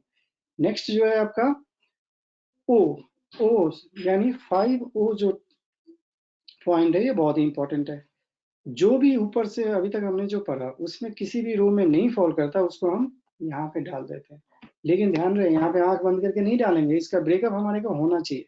लेकिन इन कैटेगरी में फॉल नहीं करता। 5B2N यहाँ से किसी भी कैटेगरी में फॉल नहीं कर रहा, लेकिन हमें पता है कि ये माइनस होना है या प्लस होना है, तो उसको हम 5O में डालते हैं। ठीक है, for the reasons not listed above, तो इसमें सारी चीजों को नहीं डालना चाहिए, वही डालना चाहिए जो ऊपर वाले कैटेगरी में फॉल नहीं करता है। कुछ लोग मार्केट में कह रहे हैं कि जो है कुछ भी हो कैसे भी हो इसी में डालो, खत्म करो, आगे बढ़ो।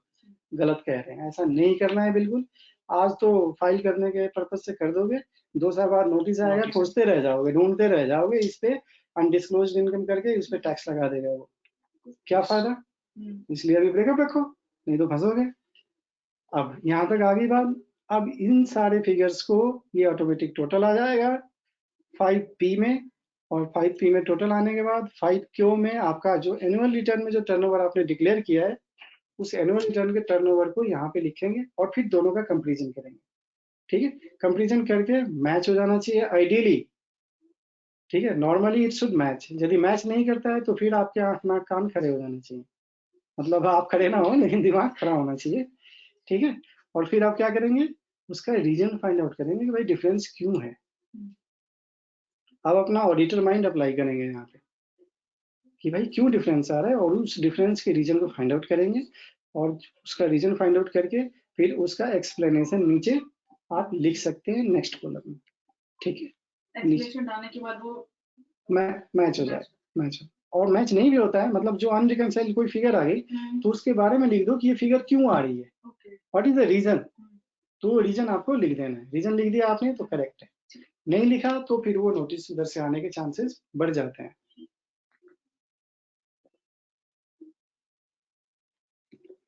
ठीक है सर, अब थोड़ा डिटेल में और समझ लेते हैं। चाय को बोल सकते हैं। हाँ जी, चाहे जरा बोल दीजिए। अब जो डीम्ड सप्लाई वाला केस मैंने आपको डिटेल में बता ही दिया, अनबिल्ड रेवेन्यू बता ही दिया। अब सबसे इंपॉर्टेंट जो है क्रेडिट नोट, क्रेडिट नोट। अब क्रेडिट नोट्स के दोनों कॉलम में जो हमने पढ़ा वो आपको कैलकुलेट करके डालना है। जैसे मैंने बताया ट्रेड डिस्काउंट में क्रेडिट नोट इशू नहीं होता, सेपरेट दिया हुआ है। क्रेडिट नोट दो तरीके के हो गए, एक credit note under GST law जो अलाउड है, और एक क्रेडिट नोट जो जीएसटी लॉ के अंदर अलाउड नहीं है। तो जो अलाउड नहीं है उसको हमने अभी पढ़ा कि वहां पे डाल के उसको माइनस कर देंगे, जो अलाउड है no problem, let it go. ठीक है, जो अलाउड है उसको जाने देना है, उसकी कहीं कोई एंट्री नहीं करनी है, कुछ नहीं दिखाना। ठीक है, नहीं तो फिर रिकंसिलिएशन इशू आ जाएगा। तो जो अलाउड है ठीक है, नहीं अलाउड है तो उसमें आपको शो करना है। ठीक है, फैक्ट फाइंडिंग। अनबिल्ड रेवेन्यू हमने समझ लिया, एडवांसेज वाला केस भी समझ लिया। पहले एडवांसेज आता है उस पर हम टैक्स पे करते हैं, फिर बाद में जीएसटी टैक्स इनवॉइस इशू करते हैं तो उसमें माइनस हम करते जाते हैं, तो इसलिए उसका एडजस्टमेंट वहाँ पे प्रॉपर जीएसटीआर 9 में जीएसटीआर 1 में होता है, और वही एडजस्टमेंट हमें यहाँ भी शो करना होता है। तो ये सारी चीजें हमने एक एक डिटेल में समझ ली। अब आते हैं हम डायरेक्टली हम नेक्स्ट पॉइंट में। हमने जैसे आप लोग, हाँ अब एक चीज और बता दूं आपको, हमने सारे पढ़ लिए कि टेबल 5 जो है, टेबल 5 ABCD, सारे में क्या क्या आएगा, लेकिन for financial year 17, 18 and 18, 19 government ने कुछ रिलैक्सेशन दिया है। उन्होंने कहा कि इस सीरियल नंबर 5B से लेकर के और N तक आप चाहें तो नहीं भर सकते हैं, मतलब आपके पास ऑप्शन है कि ये फिगर यहाँ ना डालें, तो कहाँ डालें, फिर 5O में डालें।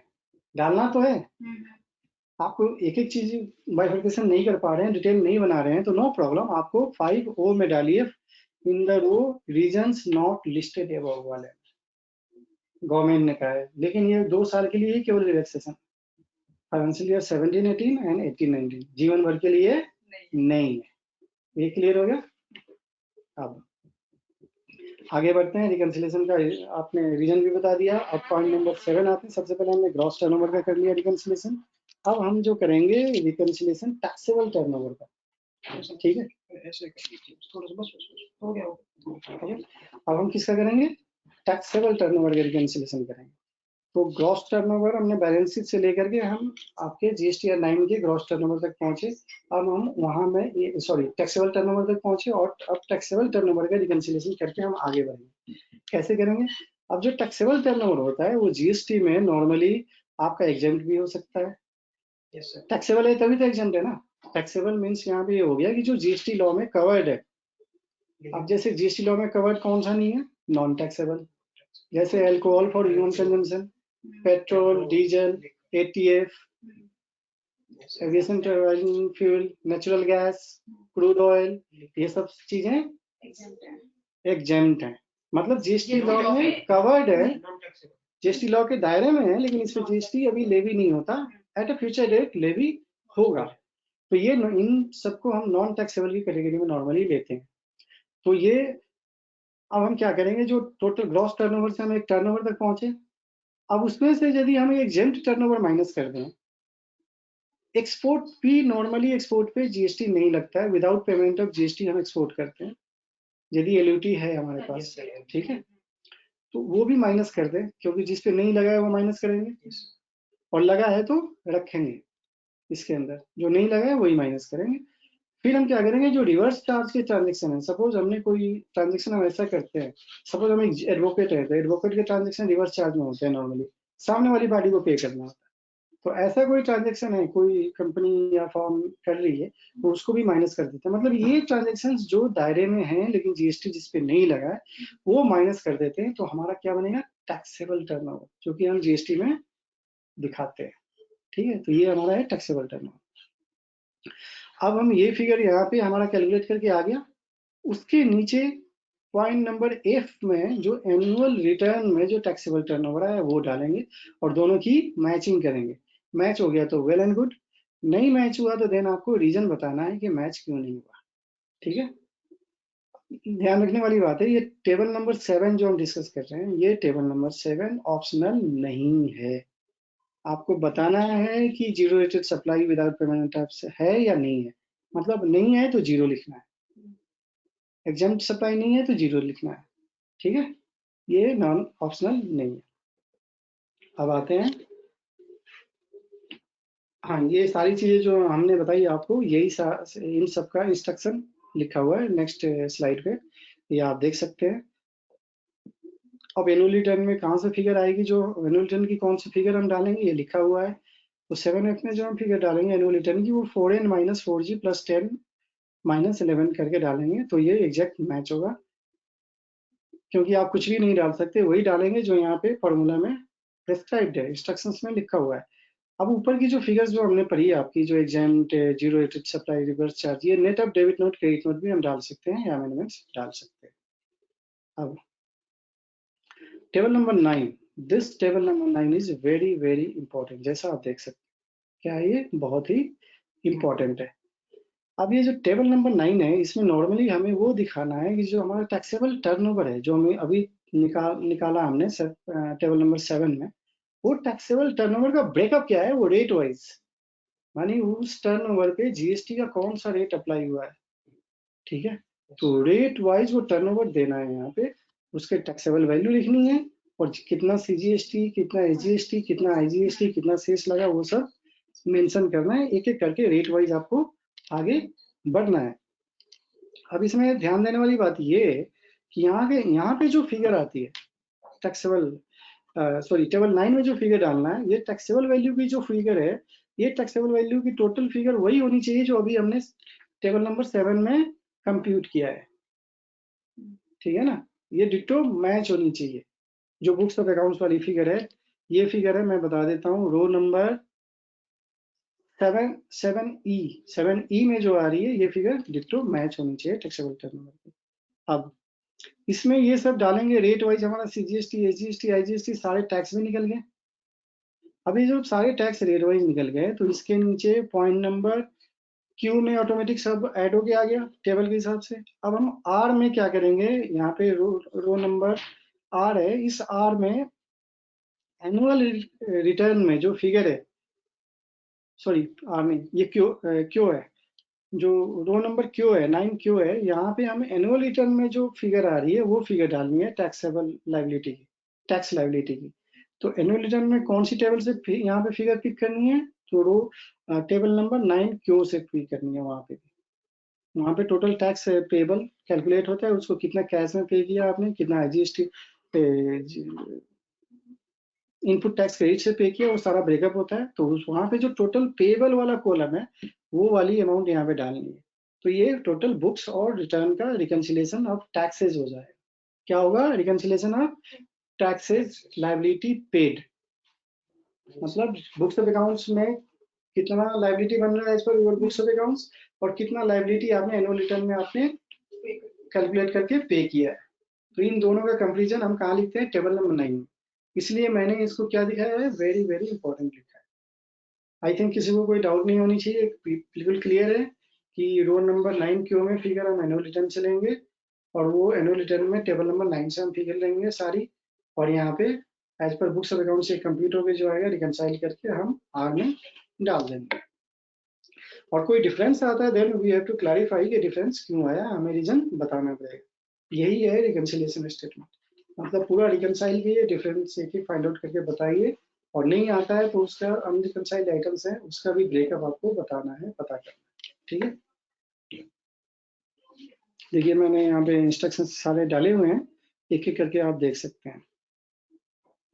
अब टेबल नंबर 11 ऑफ जीएसटी और 9C जो है, इट सेज कि यदि टेबल नंबर 6, 8 और 10 में वहां पे कोई अनरिकंसाइल्ड आइटम आया, उसकी वजह से जो टैक्स पे करना है तो वो आपको यहाँ पे रेट वाइज डाल के पे करना है।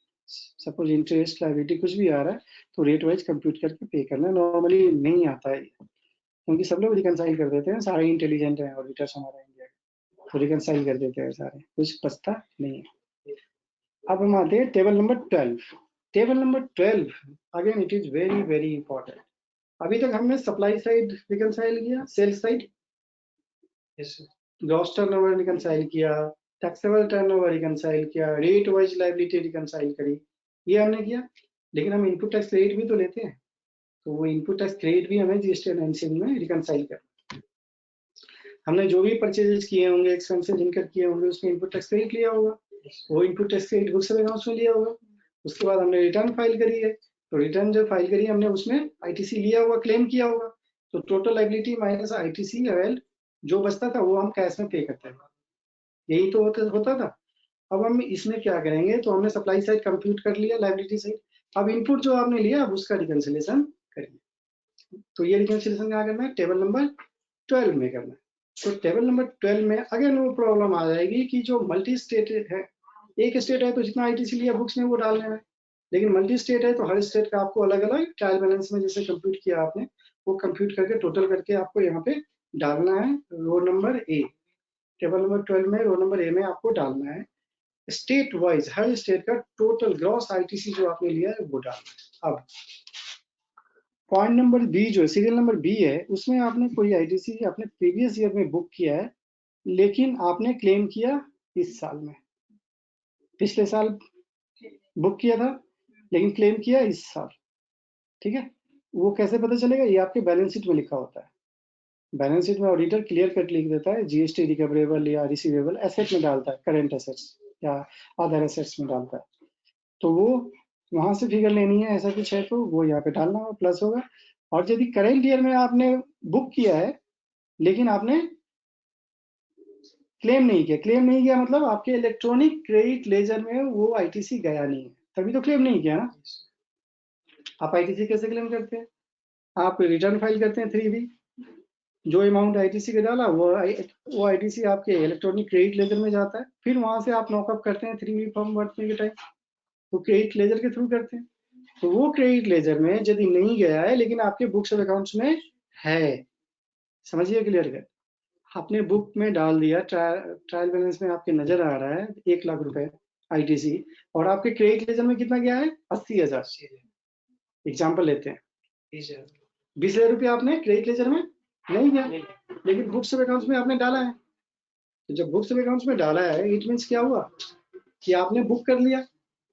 ठीक है, तो वो जो 20,000 का जो डिफरेंस है वो यहाँ पे सी रो में आएगा, सी में, और वो माइनस हो जाएगा। अब जो बचेगा वो आपका बुक्स ऑफ अकाउंट का फाइनल आईटीसी आपने जो अवेल किया वो है। और फिर रो नंबर ए में जो एनुअल रिटर्न में आपने जो क्लेम किया है वो फिगर यहाँ पे डालेंगे और दोनों की मैचिंग हो जाएगी। मैच है तो वेल एंड गुड, नहीं मैच है तो फिर दीजिए रीजन एक एक करके। एक एक रीजन आपको लिखना है क्यों मैच नहीं हो रहा है, ठीक है ना। कितना आसान है, मुझे तो कोई कठिन नजर नहीं आता। लोग पता नहीं क्यों इतने परेशान है, हवा बना के रखा। फिगर स्मॉल हो जाते हैं, हाँ मैंने तो फिगर ज्यादा हो जाते हाँ, मैंने तो 50 से ज्यादा साइन कर दिया अभी तक। हाँ ये 9 से हाँ हाँ एनुअल रिटर्न मतलब भरी गई, उसके बाद ऑडिट रिपोर्ट जो है मुझे कहीं प्रॉब्लम नहीं है, सारा मैच होता चला जाता है। आपको एक ना आपको डीप में जाके थोड़ा समझना है इसको कि पर्पस क्या है। पर्पस सीधा है कि आपका बुक्स ऑफ अकाउंट्स में जो फिगर है वहां से आपको यात्रा करनी है। क्या करनी है आपको? यात्रा करनी है। यात्रा करके यानी चल के कहाँ जाना है? एनुअल रिटर्न तक जाना है। बुक्स ऑफ अकाउंट से शुरुआत करनी है, एक एक कदम बढ़ाते जाना है और वो कदम बढ़ाते बढ़ाते आपको एनुअल रिटर्न तक जाना है। यही है part A of 9C reconciliation statement. तो मुझे तो कहीं समझ में नहीं आता कि लोगों को क्यों इतनी तकलीफ हो रही है। जो कि खुद सीए है उनको तकलीफ हो रही है, ऑडिटर्स को कहीं का फिगर कहीं डाल के शो कर रहे हैं।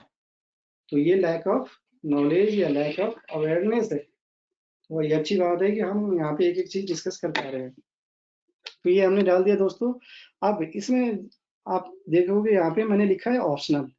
ये ऑप्शनल का मतलब हो गया, ये इसका जो लेंथ देखेंगे ये बी से लेके सी तक है। जो optional means point number B, serial number B, ITC booked in earlier financial years claimed in current financial year, plus point number C, ITC booked in current financial year to be claimed in subsequent financial years। ये दोनों जो रो हैं ये optional है, क्योंकि सरकार को पता है कि बहुत तकलीफ होगी लास्ट मोमेंट में 10 दिन पहले हम अपना बुक्स उठा के रिकंसाइल करना शुरू करेंगे। जब लास्ट ड्यू डेट आएगा उसके 10 दिन पहले हड़बड़ी में कर नहीं पाएंगे, तो उन्होंने इसको ऑप्शनल कर दिया है अभी फिलहाल। तो ये ऑप्शनल है, आप चाहें तो इसको नहीं भी डालें और इसको रिकंसाइल करें। बट मुझे लगता है कि बिना डाले रिकंसाइल करना एक तरह से टेढ़ी खीर है। जब आपको फिगर जो जहां डालनी है वो नहीं डालोगे तो रिकंसाइल करना तो बड़ा मुश्किल है ना। तो इट्स ऑलवेज रिकमेंडेड कि जो फिगर है आपको पता है तो वो यहाँ पे डाल दीजिए। अब पॉइंट नंबर बी में जैसे मैंने सी का एग्जांपल दिया 20,000 जो बुक नहीं हुआ, बुक हुआ बट क्रेडिट लेजर में नहीं गया, वो डालना है। लेकिन पॉइंट नंबर बी में यहाँ पे ट्रांजिशनल क्रेडिट भी आएगा। फाइनेंशियल ईयर 17-18 की ऑडिट जब करते हो, ट्रांस 1 में जो क्रेडिट डाला है या ट्रांस 2 में जो क्रेडिट डाला है वो यहाँ point number serial number B में आएगा, 12B में आएगा, ट्रांस 1 ट्रांस 2 का। ठीक है, आगे बढ़ते हैं। ये इंस्ट्रक्शंस हैं, ये इंस्ट्रक्शंस आप इजीली देख सकते हैं। चलिए एक और चीज बता दूं, इसमें जो एनुअल रिटर्न की फिगर जो लेनी है वो कहाँ से लेनी है, इंस्ट्रक्शंस में आप देख सकते हैं 12B में set table 7J of annual return से लेनी है, पिक करनी है। अब आपका सक्सेस जो है GST 9C करेक्ट फाइल होगा, ये डिपेंड करता है कि आप फिगर करेक्ट पिक करते हैं कि नहीं एनुअल रिटर्न से। एनुअल रिटर्न बहुत बड़ी है, पता चला ये एक रो का लेना था आपने ले लिया सी रो का, तो मैच तो होता ही रह जाएगा, फिर होगा ही नहीं। ठीक है ना। तो देयरफॉर इंस्ट्रक्शंस को प्रॉपर्ली फॉलो करना चाहिए और उसी इंस्ट्रक्शंस को हमें दिखाना चाहिए। ठीक है सर। हाँ सर थोड़ा चाय पी लेता है।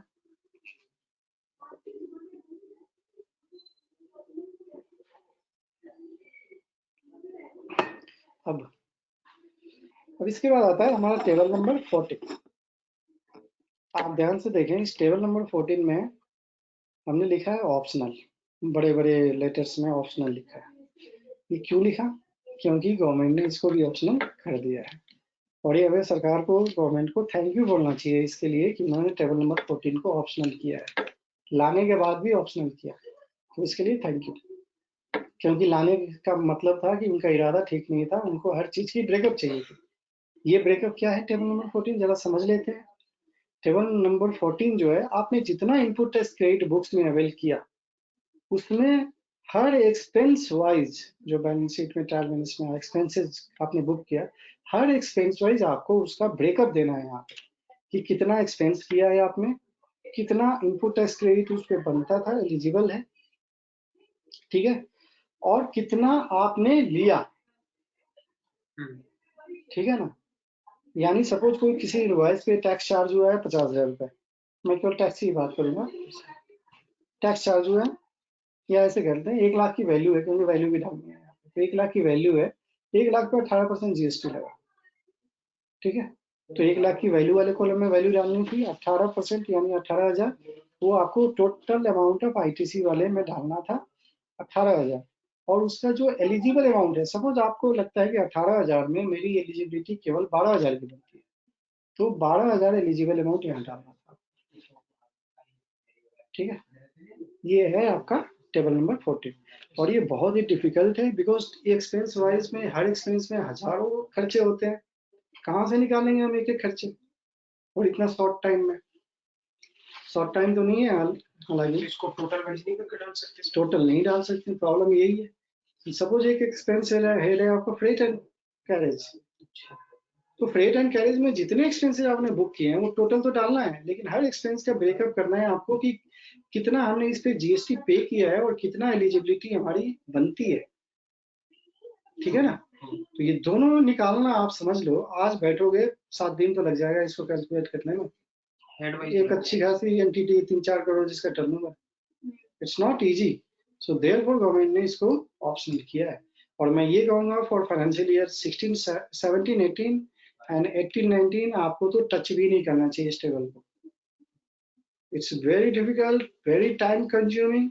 हाँ, बट समझ लेना चाहिए कि कैसे बनेगा, ताकि उसके आगे वाले दिन ईयर्स के लिए आपको परेशानी ना हो जब मैंडेटरी कर दें, जब मैंडेटरी होगा, क्योंकि 2 साल के लिए केवल ऑप्शनल है। करेगी छेड़ेगी नहीं इसको कोई? हाँ जी। इन 2 साल में छेड़ेगी नहीं, जो ऑप्शनल चीज है उसको छेड़ेगी नहीं। कोई नहीं छेड़ने वाला है उसको, कोई नहीं छेड़ेगा। किसके पास टाइम है? जिसके पास टाइम है भी बोलेगा नहीं नहीं नहीं। इसमें डूबने का मतलब है आपको एक एक चीज एक्यूरेट निकालना है। आप गलत तो कर नहीं सकते, गलत रिपोर्टिंग कर सकते हो, गलत करोगे तो प्रॉब्लम होगी, प्रॉब्लम बढ़ सकती है। सो इट्स ऑलवेज रिकमेंडेड कि करो तो सही करो, ना करो तो ऑप्शन का यूज करो।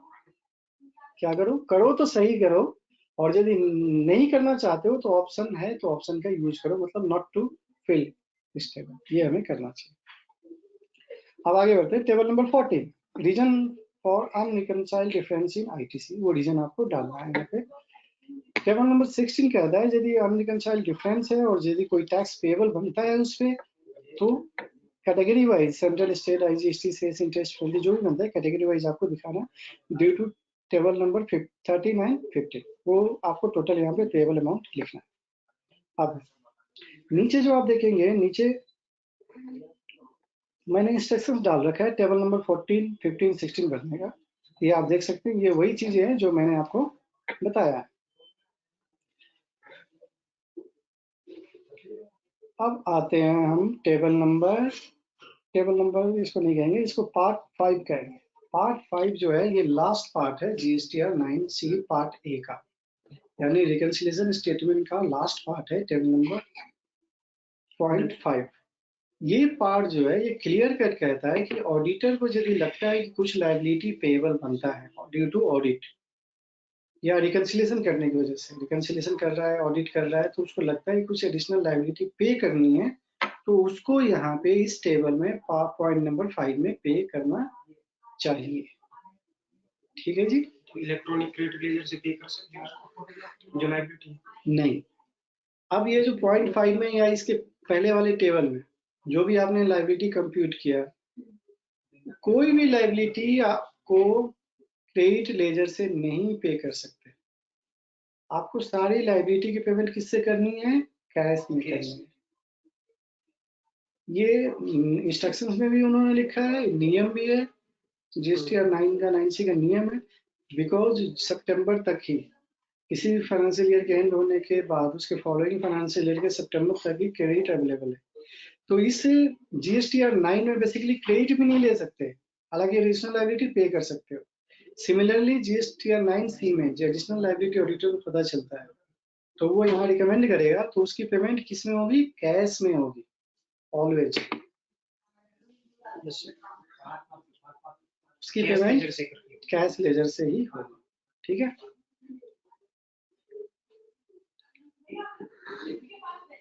तो इस पॉइंट नंबर 5 में सबसे बड़ी बात है, ये रिकमेंडेशन जो होगा रेट वाइज होगा, साथ में इनपुट टैक्स क्रेडिट कुछ रिवर्स कर होगा, पेमेंट उसका रिवर्सल की वजह से कुछ पेमेंट बनता है, वो भी आप कर सकते हैं यहाँ पे, यानी ऑडिटर कर सकते हैं। साथ में इंटरेस्ट, लेट फी, पेनल्टी कुछ देना है वो भी दे सकते हैं।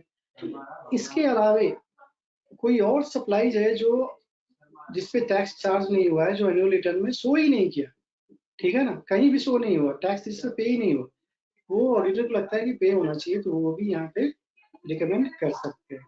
कुछ रिफंड आपने लिया लेकिन गलत ले लिया, ऑडिटर को ये लगता है कि उसने गलत रिफंड लिया, वो यहाँ पे रिकमेंड कर सकते हैं कि आप रिफंड वापस लो, ठीक है ना, मतलब कैंसिल करो, erroneous refund to be paid back. कुछ डिमांड है जो आउटस्टैंडिंग है, पे नहीं किया है, वो भी यहाँ पे स्पेसिफाई करते हैं। इसके अलावा मतलब कुछ भी है, ऑडिटर यहाँ पे रिकमेंड कर सकता है जो पिछले वाले हेड्स में कवर नहीं हो रहा है, जो पेबल है। और ये सारी लायबिलिटी की पेमेंट किसमें करनी है? कैश में करनी है, ये हमें ध्यान देना है, ठीक है दोस्तों। अब ये हमने पार्ट ए जीएसटी 9C का हमने अंडरस्टैंड कर लिया। एडिशनल लायबिलिटी हमने इसमें बेसिकली अब क्या सीखा, हमने सबसे पहले एक बार इसको सम अप कर लेते हैं ताकि आपको याद हो जाए। ग्रॉस लायबिलिटी, ग्रॉस टर्नओवर का रिकंसिलिएशन किया, टैक्सेबल टर्नओवर का रिकंसिलिएशन किया, नेट ऑफ पेबल का रिकंसिलिएशन किया, रेट वाइज सेल्स। उसके बाद फाइनली हमने जो एडिशनल लायबिलिटी पेबल थी वो देखा। फिर अब हमने इनपुट टैक्स क्रेडिट जो आपने अवेल किया है उसका रिकंसिलिएशन किया, और एक्सपेंस वाइज रिकंसिलिएशन भी है बट वो ऑप्शनल है, वो नहीं करना। अब इसके अलावा फिर कुछ एडिशनल लायबिलिटी बनती है ड्यूटी ऑडिट, वो भी हमने पढ़ा कि वो यहाँ पे ऑडिटर द्वारा रिकमेंड किया जा सकता है। अब आते हैं पार्ट बी। जैसे हमने स्टार्टिंग में बताया कि पार्ट बी जो है ये क्या है, एक सर्टिफिकेट है। क्या है जी part B? Part B is a kind of certificate जो ऑडिटर को देना होता है। और सर्टिफिकेट किस पे देंगे? यही अभी हमने जो पार्ट ए पढ़ा ना, उस पे देंगे कि वो सही है कि गलत है। उन्होंने ही बनाया लेकिन लिख के देना है ये भाई सही है कि गलत है कुछ, क्योंकि उनको यहाँ पे रिकमेंडेशन भी देना है, एडिशनल लायबिलिटी भी रिकमेंड करनी है, तो इसलिए उनको सर्टिफिकेट देना है कि जो भी हमने कहा सही कहा। साथ में उनको ये भी बताना है कि जो फॉर्म या एंटिटी या कंपनी है उन्होंने proper books of accounts maintain किया है।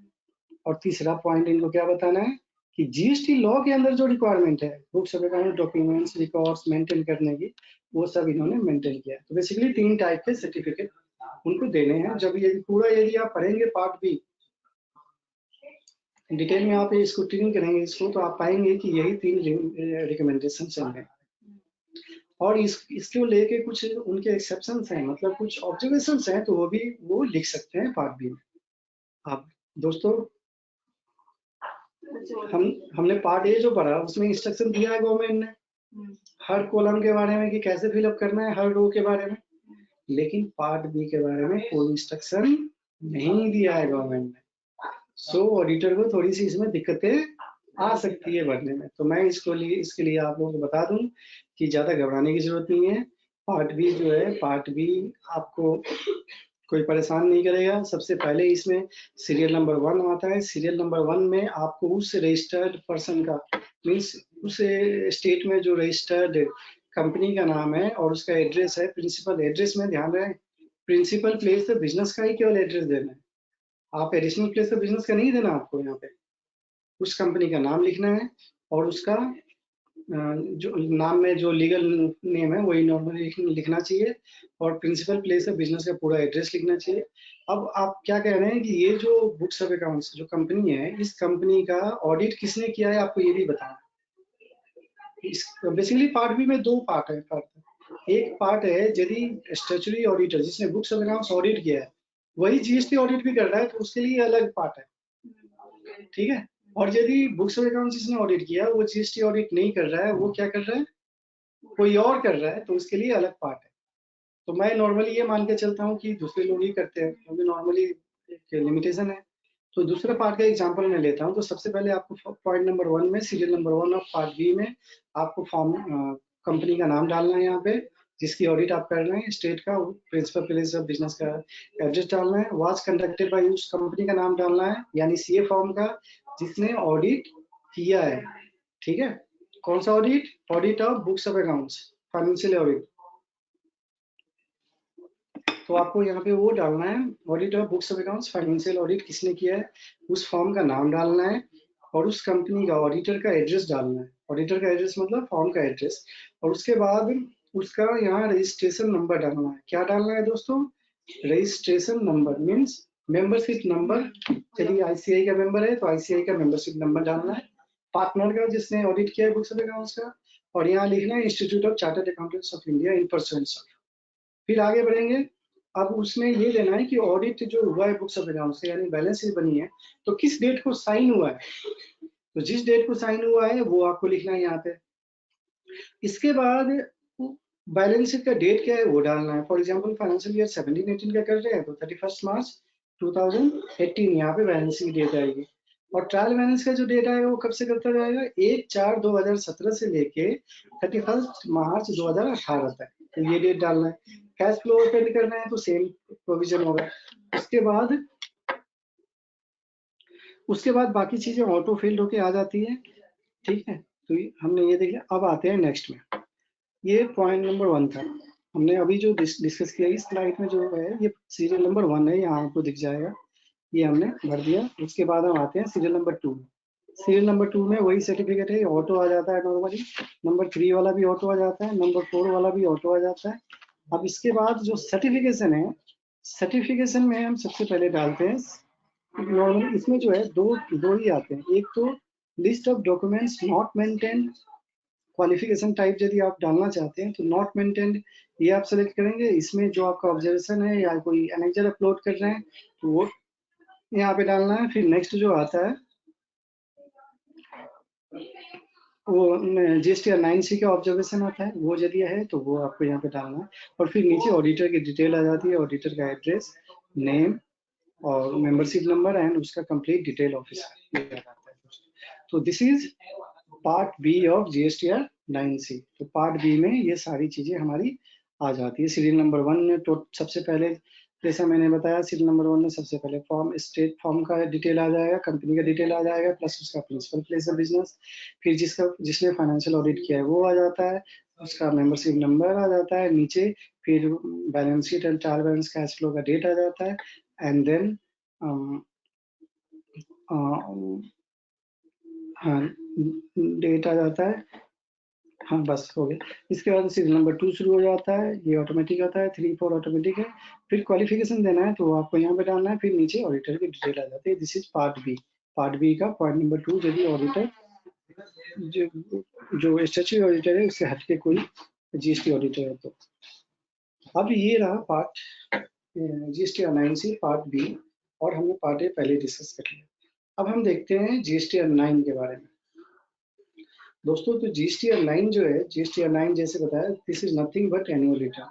अब जो एनुअल रिटर्न है, annual return is nothing but a consolidation of your GSTR 1 and 3B, यानी पूरे साल में जो आपने रिटर्न फाइल किया उसका ये कंसोलिडेशन है, कंसोलिडेटेड फॉर्म है। तो आपने क्या करना है कि इस एनुअल रिटर्न में पूरे साल के डेटा को, आपके inward supply, outward supply, exam date, tax, everything सारे कंसोलिडेट करना है। कोई आपने करेक्शन किया है तो वो करेक्शन को आइडेंटिफाई करना है और उनको एप्रोप्रिएट प्लेसेस में GSTR 9 में डालना है। आपकी बहुत सारी क्वेरीज आ सकती हैं इसमें कि कब और कहाँ डालें। मैं कोशिश करता हूँ आपको इसे बताने की कि क्या क्या रिस्ट्रिक्शंस हैं GSTR 9 की। तो पहला रिस्ट्रिक्शन तो ये है कि आप इस GSTR 9 में एडिशनल लायबिलिटी की पेमेंट कर सकते हैं, लेकिन आप इनपुट टैक्स क्रेडिट क्लेम नहीं कर सकते।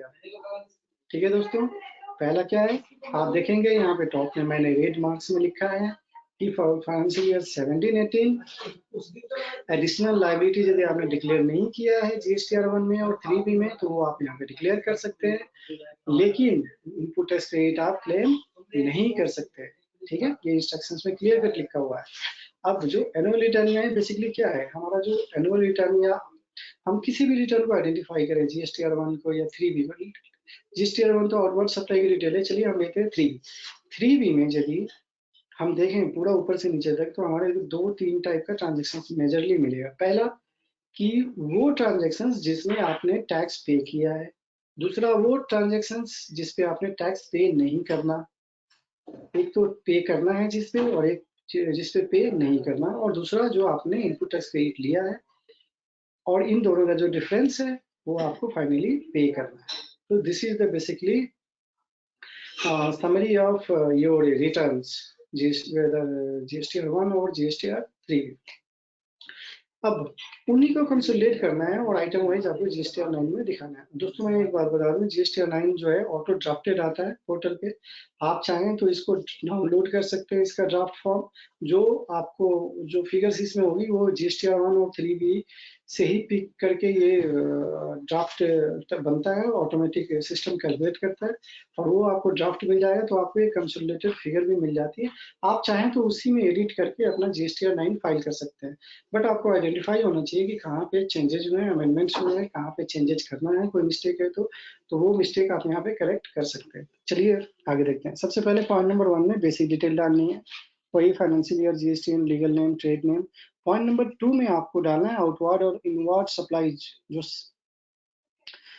During the year financial for take example of financial year 17-18 जो भी इनवार्ड और आउटवार्ड सप्लाई हुआ है, उस इनवार्ड और आउटवार्ड सप्लाई को ही यहाँ पे दिखाना। अब ध्यान रहे, इनवार्ड और आउटवार्ड सप्लाई में दो बातें हो सकती है, एक तो जिस पे टैक्स दिया है और जिस पे नहीं दिया। अब सपोज कुछ इनवार्ड सप्लाई है जैसे रिवर्स चार्ज वाला, उस पे आपको टैक्स देना होता है बीइंग ए रिसिपिएंट। तो आपको जब टैक्स देना है तो वो उस पे आपने टैक्स देना है, तो वो डिटेल भी यहाँ पे आपको डालनी होती है। So point number 4 says details of advances, inward and outward supplies made during the financial year on which tax is payable। मतलब वो inward supply, advance, outward supply जिस पे आपको टैक्स देना है वो डिटेल आपको डालना है यहाँ पे। सबसे पहले उसमें वैल्यू डालनी है, देन आपको इस टैक्सेस डालने हैं। तो सबसे रो नंबर 4A सेज कि जो आपने B2C यानी आपका जो एंड कस्टमर GST में रजिस्टर्ड नहीं है, GST में रजिस्टर्ड नहीं है मतलब उसने आपको यदि GSTN नंबर नहीं दिया है तो उनको जो बिलिंग हुई है दैट इज कॉल्ड B2C। क्या कहते हैं उसको? अनरजिस्टर्ड सप्लायर को आपने सप्लाई किया है, that is in short known as unregistered, that is in short known as B2C। तो उसको किया है तो उसको सेपरेटली दिखाना है। और यदि B2B मीन्स सामने वाले ने यदि GST नंबर दिया है और आपने GST नंबर अपने इनवॉइस पे लिखा था, आपने जो इनवॉइस इशू किया था, तो that is known as B2B। So वो फिगर आपको यहाँ डालनी है। जीरो रेटेड सप्लाई जिस पे आपने टैक्स दिया है, मतलब जो GST लॉ में जीरो रेटेड सप्लाई एक्सपोर्ट को कहते हैं। आप इससे कंफ्यूज मत होना कि जीरो रेटेड सप्लाई मतलब नील रेटेड सप्लाई, नहीं, zero rated supply GST law में मींस एक्सपोर्ट। और एक्सपोर्ट दो तरह से हो सकता है, ऑन पेमेंट ऑफ IGST और without payment of IGST if you have letter of undertaking. तो उस केस में वो तो फिर एग्जाम्प्ट में आ जाता है, और यदि पेमेंट किया है तो आपको यहाँ पे डालना है, यानी point number serial number C में डालना है। सीरियल नंबर D में आपने यदि SEZ को ऑन पेमेंट ऑफ टैक्स दिया है, यानी कुछ भी कोई भी ट्रांजैक्शन जिस पे आपने टैक्स दिया है वो आपको यहाँ पे दिखाना है। एडवांसेस पे दिया है तो आपको दिखाना है, जिस पे इनवॉइस इशू नहीं हुआ है। Inward supply, reverse charge basis पे आपने सप्लाई लिया है जिस पे आपने टैक्स पे किया है, तो वो भी आपको पॉइंट नंबर G में दिखाना है। और फिर टोटल आपका A to G H में, सीरियल नंबर H में आ जाता है। आई में क्या आ जाता है? क्रेडिट नोट आपने इश्यू किया ऊपर से वो सारा आ जाएगा। J में भी वही है, डेबिट नोट इश्यू किया है तो यानी डेबिट नोट से टर्नओवर बढ़ जाता है, क्रेडिट नोट से टर्नओवर माइनस हो जाता है, इसलिए ये माइनस की फिगर आपको दिख रही है।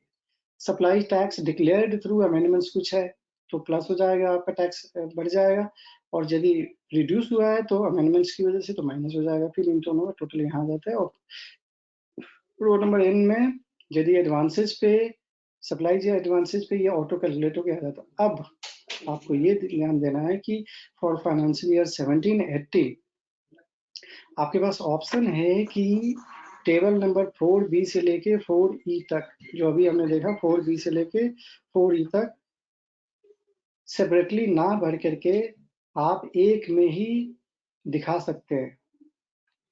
और ये जो है ये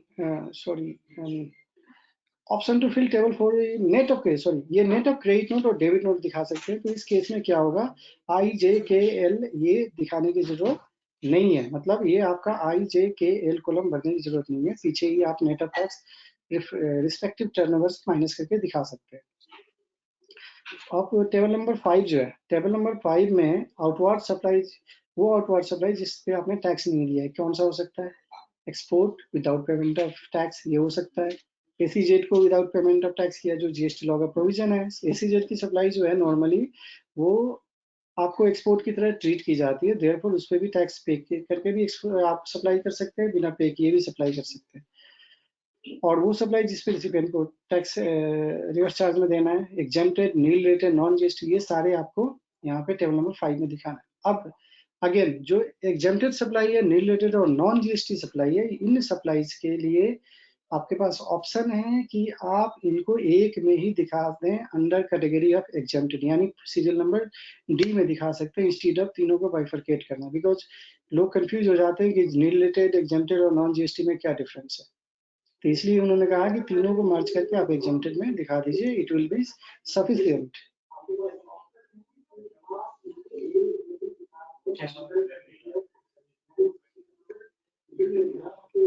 मेरी आवाज है? अच्छा, अब जो है आगे देखते हैं सीरियल नंबर एच, हमने जी तक देख लिया। अब सीरियल नंबर एच में आते हैं कि क्रेडिट नोट जो इशू हुआ ट्रांजेक्शन का, ये सारा एक एक ब्रेकअप देना है, यानी क्रेडिट नोट, डेबिट नोट, जो अमेंडमेंट है, ये सब देखना है, यहाँ पे आपको दिखाना है। अब इसके लिए देखिए, ये मैंने रेड कलर में लिखा है सर, गवर्नमेंट ने क्या हमें रिलैक्सेशन दिया है। इसमें गवर्नमेंट ने कहा कि for financial year 17, 18 and 18, 19 registered person को ऑप्शन है कि वो 5A से 5A तक वो नेट फिगर दिखा सकती है। क्या दिखा सकती है? Net figure.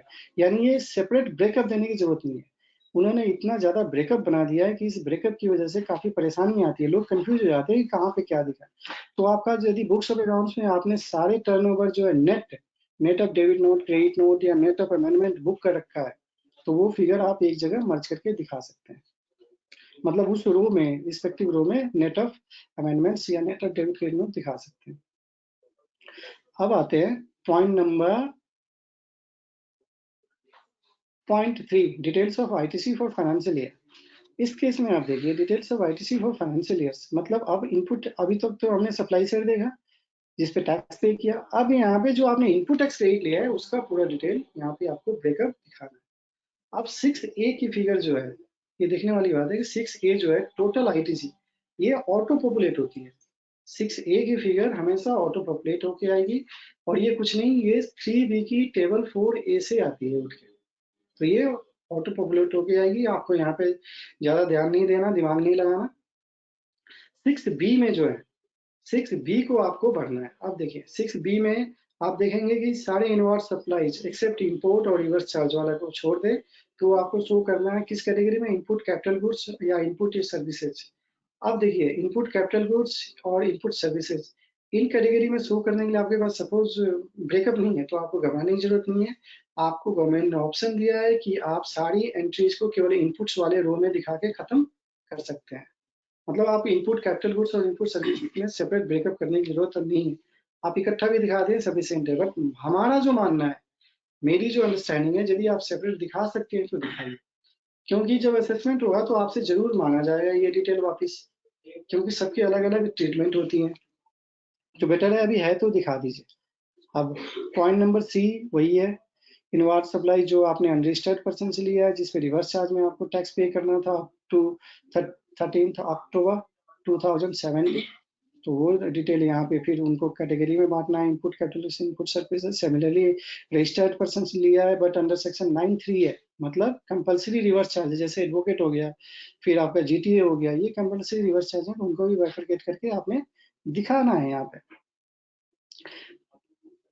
लेकिन गवर्नमेंट ने फिर यहाँ पे रिलैक्सेशन दिया कि C और D के केस में, किसके केस में, फॉर फाइनेंशियल ईयर 17, 18 आप चाहें तो C और D के केस में दोनों अलग अलग ना दिखा के, सिंस दोनों रिवर्स चार्ज के अंदर पे होते हैं, आप किसी एक में भी दिखा सकते हैं, और एक कौन सा, D में आप दिखा सकते हैं।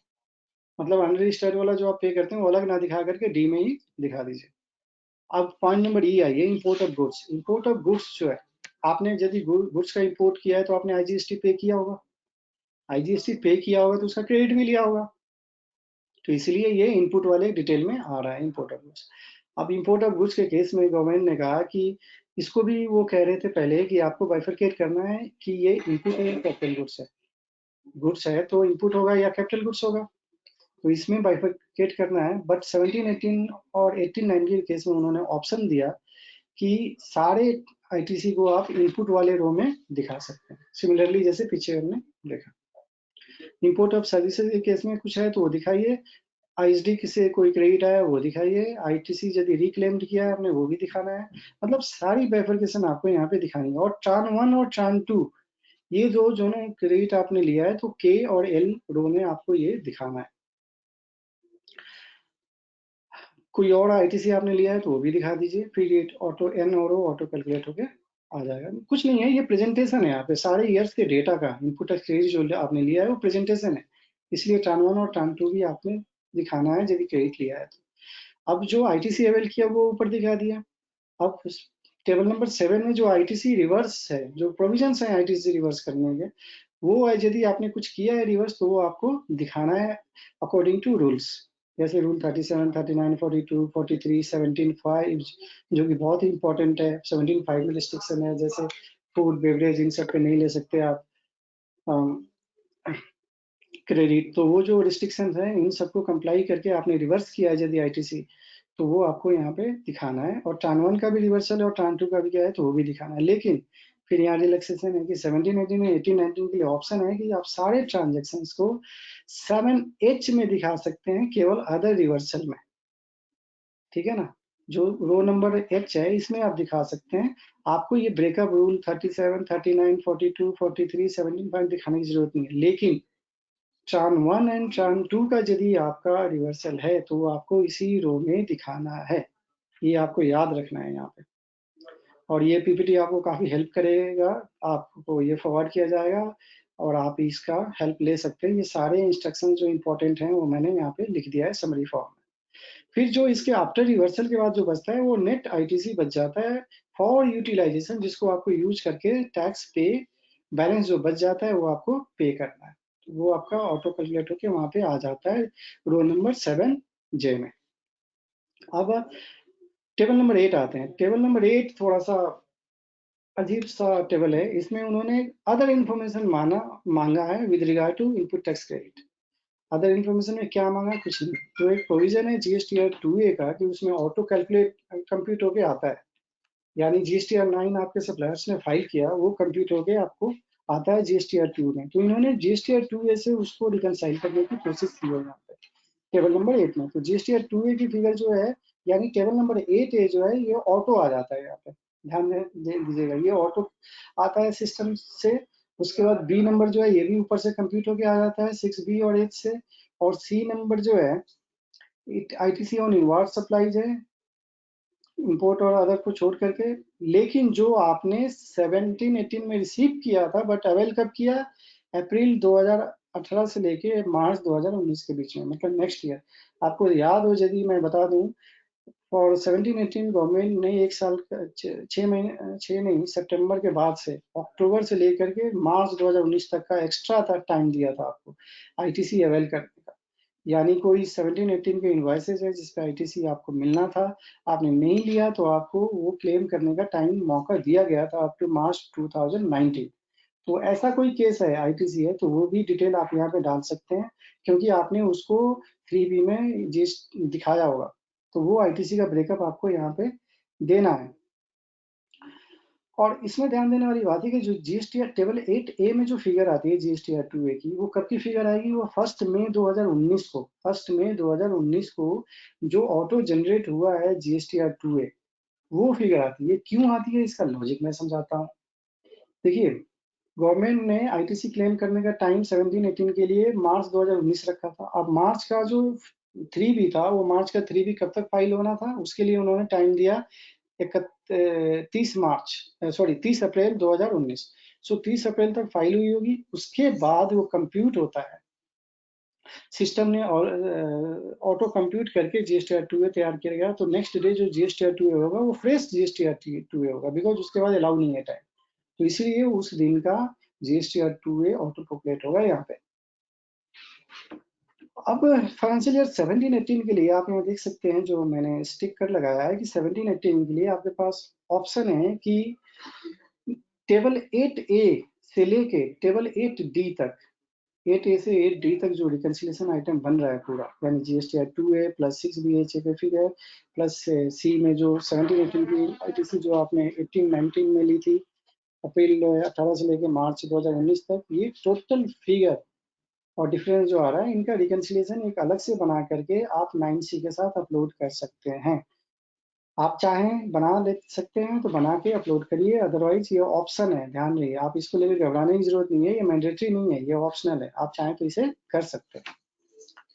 इसके रिगार्डिंग कोई क्वेरी होगी तो आप मेरे से क्वेरी कर सकते हैं, और मुझे नहीं लगता है कोई क्वेरी आएगी, क्योंकि ऑप्शनल है तो ऑप्शनल है। ऑप्शन आप यूज करना चाहते हो करिए, कोई मैंडेटरी नहीं है। कई लोग इसको मिस इंटरप्रीट कर रहे हैं इस इंस्ट्रक्शन को, वो कह रहे हैं कि मैंडेटरी है। मुझे नहीं लगता मैंडेटरी है। आपके यदि हर चीज रिकनसाइल है तो मैंडेटरी क्यों होनी चाहिए? आपको अपलोड करने की जरूरत नहीं है इनके डिटेल्स।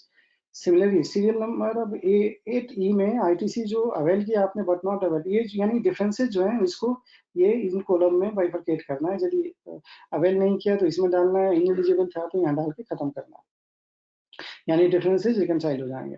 यानी 2A से जो डिफरेंसेस आएंगे वो इन 2 हेड्स में डाल के आपको रिकनसाइल करना है। इंपोर्ट ऑफ गुड्स के केस में जो जीएसटी आपने पे किया है, इंक्लूडिंग एसीजेड से जो आपने लिया है, प्लस आईजीएसटी आपने 6E में जो आया है, वो आपने जो आईजीएसटी पे किया और आपने आईजीएसटी जो अवेल किया, इन दोनों का जो डिफरेंट है in case of import of goods, वो डिफरेंस आपको ये 8I में आएगा, डिफरेंस जी में, और इसको भी फिर आपको जे एंड के में डाल के नॉकअप करना है। ITC available but not availed on import of goods, और total ITC to be lapsed in current financial, ये कुछ नहीं, ये फॉर्मूला है, ऑटोमेटिक कंप्यूट हो गया, आपको अलग डालने की जरूरत नहीं है, बट जे आपको डालना है और के ऑटोमेटिक कैलकुलेट होगा। अब ये जो H नंबर पार्ट है, इसमें एक और चीज बता दूं, यहाँ पे मैंने डाला इंस्ट्रक्शंस। H नंबर जो आईजीएसटी इंपोर्ट ऑफ गुड्स पे आपने जो अवेल किया है, इस पर 6E है, वो जो है 6E जो पीछे वाले टेबल्स में हमने पढ़ा, वो यहाँ पे ऑटोमेटिक आएगा, यहाँ पे रिफ्लेक्ट होगा टेबल नंबर 8H में। Input tax paid as declared in table 6E shall be auto populated. ये आप पढ़ सकते हैं, ये नॉर्मल कलर में। पॉइंट नंबर 9, अब जो आपने टैक्स पे किया है, जो रिटर्न ड्यूरिंग द ईयर आपने जितने टैक्सेस पे किए हैं थ्रू जीएसटीआर 3B, वो टैक्सेस की पूरी डिटेल यहाँ पे समरी आ जाती है। आपको याद हो जीएसटीआर 9C में मैंने बताया कि टेबल 9 ऑफ जीएसटीआर 9 की जो फिगर है, टैक्स पेबल है, वो वहाँ पे आपको डालनी होती है। तो ये जो टैक्स पेबल वाला कॉलम है, ये पूरे साल में जो टैक्स पेबल आपका एज पर रिटर्न 3B है, वो यहाँ पे आता है, और यही फिगर फिर वापस जीएसटीआर 9C में हम डालते हैं रिकंसिलिएशन के लिए। लेकिन सपोज ये इनकरेक्ट है तो ये आपको करेक्ट भी करना है। आपने टर्नओवर उधर बढ़ाया, तो टर्नओवर बढ़ाया तो ये टैक्स पेबल पार्ट भी कंप्लीट हो जाएगा। और इसी केस में जो टैक्स, हालांकि ये लिटरली कह रहा है कि जो फाइल किया है आपने उसमें जो डिक्लेयर किया है वही दिखाना है, बट मेरा मानना है कि आप इसमें करेक्शन, आपने टर्नओवर यदि 9 में बढ़ाया तो आपका ये ऑटोमेटिक बढ़ जाना चाहिए, और जो बैलेंस बचता है आपने यदि आईटीसी जो पे किया वो डालिए, कैश पे थ्रू कैश में यदि पे किया तो डालिए, नहीं पे किया तो मत डालिए, but tax payable should be perfect, it should be correct. अब पॉइंट नंबर 5 जो है ये है कि आपने 17-18 का जो ट्रांजेक्शन है वो आपने अप्रैल 2018 से लेकर मार्च 2019 यानी नेक्स्ट फाइनेंशियल ईयर में किया है, क्लेम किया, या एडिशनल सेल्स बढ़ाया है, टर्नओवर बढ़ाया या घटाया, या आपने आईटीसी बढ़ाया या घटाया, यानी आईटीसी लिया या रिवर्स किया, टर्नओवर डेबिट नोटिस टू दिया या क्रेडिट नोटिस टू दिया, इन सब की वजह से जो नेट जो फिगर्स में चेंज होता है वो फिगर्स आपको यहाँ डालना है रेट टैक्स वाइज, यानी टैक्सेबल वैल्यू डालनी है और उनके रिलेवेंट टैक्सेस डालने हैं। यदि आपका टर्नओवर बढ़ा तो पॉइंट नंबर आपने मतलब फाइनेंशियल ईयर 17-18 से रिलेटेड टर्नओवर आपने ऐड किया 18-19 में, मतलब एक्स्ट्रा टर्नओवर दिखाया तो आपको सीरियल नंबर 10 में डालना है यहाँ पे। लेकिन आपने टर्नओवर कम कर दिया, 17-18 का टर्नओवर कम किया बट दिखाया आपने 18-19 की रिटर्न्स में, तो आपको सीरियल नंबर 11 में डालना है। और सिमिलरली आपने इनपुट टैक्स क्रेडिट यदि रिवर्स किया 18-19 में, मतलब अप्रैल 2018 से लेके मार्च 2019 तक, तो आपको वो जो रिवर्सल्स हुआ आईटीसी में वो सीरियल नंबर 12 में डालना है। सिमिलरली यदि आईटीसी आपने एक्स्ट्रा क्लेम किया जो कि आपके पास टाइम था मार्च 2019 तक का, तो वो आपने जो एक्स्ट्रा आईटीसी लिया है फॉर फाइनेंशियल ईयर 17-18 वो आपको यहाँ पे दिखाना है। लेकिन आपके पास ऑप्शन है कि टेबल नंबर 12 और 13 ना भरें, ये गवर्नमेंट ने ये ऑप्शन दिया है, लेकिन मैं तो कहता हूँ कि आपके पास ऐसा कुछ है तो यहाँ पे जरूर बढ़िए। आपको पता है कि कितना आपने लिया कितना दिया, यहाँ पे जरूर बढ़े, आप इसको इग्नोर ना करें। और एक और बात आपको समझना चाहिए कि पॉइंट नंबर 5 जो है, this is very very important table, क्योंकि आपने जितने 17-18 में काफी मिस्टेक्स हुए थे, काफी टर्नओवर छूटे थे, तो वो जो भी मिस्टेक्स हुआ था, जो भी कमियां थी, जो भी एरर थे, उसको आपने नेक्स्ट ईयर में करेक्ट किया होगा। किसी ने GSTR 1 में किया हुआ, 3B में किया हुआ, कहीं ना कहीं किया है, वो जो करेक्शंस है वो आपको यहाँ पे शो करनी है, और इसीलिए ये बहुत ही इंपॉर्टेंट हो जाता है, आपको ये करना ही चाहिए। टेबल नंबर 14, डिफरेंशियल टैक्स यदि 10-11 की वजह से कुछ आता है तो वो यहाँ पे देना है, this is not a big deal, automatic आपको यहाँ पे कैलकुलेट करके, मतलब जो भी एडिशनल लायबिलिटी आपकी बनती है 10-11, मतलब ये 10 जो एक्स्ट्रा सेल्स दिखाया आपने या सेल्स जो कम किया, इन दोनों को मर्ज करने के बाद, यानी एक को प्लस करिए एक को माइनस करिए, जो उसकी वजह से जो एडिशनल टैक्स बनता है वो टेबल नंबर 14 में दिखाना है, वो टैक्स वाइज दिखाना है, और साथ में इंटरेस्ट आपने पे किया तो वो भी दिखाना है।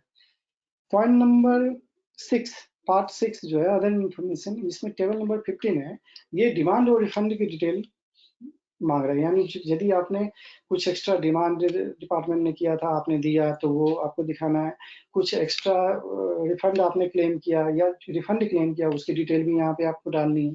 तो टेबल नंबर 15 में ए से लेकर जी तक ये सारे डिमांड और रिफंड की डिटेल डालनी है। अब इसको ध्यान दीजिए, यहाँ पे मैंने लिखा है ऑप्शन में कि फॉर फाइनेंशियल ईयर 17-18-89 आपके पास ऑप्शन है कि आप इस टेबल को ना भी भरें। सो देयरफॉर घबराने की जरूरत नहीं है, आपकी डिटेल पास आपने किया है लेकिन डिटेल अवेलेबल नहीं है, घबराइए मत, आप इसको फिलहाल इस ऑप्शन को यूज करके आप बच सकते हैं। अब आते हैं टेबल नंबर 16। टेबल नंबर 16 जो है वो है इंफॉर्मेशन विद रिगार्ड टू जो भी आपने परचेजेज किए हैं या इनवॉइस सप्लाई किया है कंपोजिशन डीलर से, डीम्ड सप्लाई आपका है अंडर सेक्शन 143 यानी प्रिंसिपल जॉब वर्कर ये वाला, तो जॉब वर्कर के केस में जो भी डीम्ड सप्लाई बनता है, प्लस आपने गुड्स आपने अप्रूवल बेसिस पे भेजते हैं कहीं, बट वो सेल रिकॉग्नाइज तब होता है जब एक्चुअल सेल वहां से हो जाती है। यदि वो नहीं होती है, 180 डेज का टाइम है, उस पीरियड में नहीं होता है, तो आपको डीम्ड सप्लाई के केस में आ जाता है, फिर डीम्ड कर लिया जाता है कि वो सप्लाई आपने ओरिजिनल जिस दिन आपने भेजा था उसी दिन की सप्लाई मानी जाती है। तो ऐसे कुछ सेल्स थे, उसका बाइफरकेशन गवर्नमेंट ने माना था, मतलब good Saint on approval basis but not return, means this is a kind of deemed supply, यदि रिटर्न नहीं हुआ और सेल भी नहीं हुआ तो ये क्लियर कर बाइफरकेशन माना था, बट इसको इन्होंने ऑप्शनल कर दिया है फॉर फाइनेंशियल ईयर 17-18 एंड 18-19। फिर टेबल नंबर 17 और 18 जो HSN वाइज आउटवर्ड सप्लाई की डिटेल देनी थी और इनवर्ड सप्लाई की, उसको भी ऑप्शनल कर दिया इन्होंने, इसलिए आप देखेंगे यहाँ से लेके यहाँ तक टोटल हमने ऑप्शनल ये रिमार्क डाला है। फिर फाइनल जो पॉइंट है इसमें आता है late fee payable and paid. तो लेट फी यदि आप GSTR 9 लेट फाइल करते हैं तो उसकी वजह से कोई लेट फी पे करना पड़ता है, जो हमने स्टार्टिंग में ही बताया कि ₹100 under CGST act and 100 under SGST act, दोनों मिला के 200 पर डे का जो लेट फी फाइल करना है, subject to maximum of 0.5% of state turnover, उस स्टेट की टर्नओवर का। तो वो जो है वो यदि पे करते हैं तो आपको यहाँ पे उसकी डिटेल डालनी है, लेकिन मैं तो ये रिक्वेस्ट करूंगा कि सभी आप प्लीज टाइम से पहले फाइल करें ताकि आपको कोई कुछ प्रॉब्लम ना हो, तो वो लेट फी आपकी यहाँ पे आ जाती है। तो इस तरीके से ये आपका GSTR 9C यहाँ पे खत्म हो जाता है। अच्छा तेरा हो रहा है, अब ठीक है, हाँ एक मिनट, व्हाट्सएप पे क्वेरीज हैं, अच्छा मैंने देखा नहीं अभी, पहले एक हाँ अच्छा क्वेरीज आ रही हैं, ओके तो क्वेरीज मैं आपको एक एक करके रिप्लाई करूंगा। तो ये हमने अब GSTR 9 भी पढ़ लिया, अब इससे पहले एक और लास्ट स्लाइड है आपका, वो मैं आपको दिखा दूं, ये बहुत ही इंपॉर्टेंट है एक ऑडिटर के लिए, ठीक है ना, ये स्लाइड लास्ट स्लाइड है और ये डिस्कस करने के बाद ही मैं आपकी क्वेरीज को आंसर करूंगा। तो सबसे पहला जो है कि एक GSTR 9 फाइल करना है, उसके बाद 9C फाइल होगा, 9C 9 पे डिपेंडेंट है जी, और पूरा पार्ट ए भरना है, पार्ट बी में सर्टिफिकेट देना ऑडिटर को। अब ऑडिटर को जो इम्पोर्टेंट पॉइंट्स है कि किसी महीने हो सकता है GSTR 3 भी लेट फाइल हुई हो, क्या फाइल हुई हो, लेट फाइल हुई हो।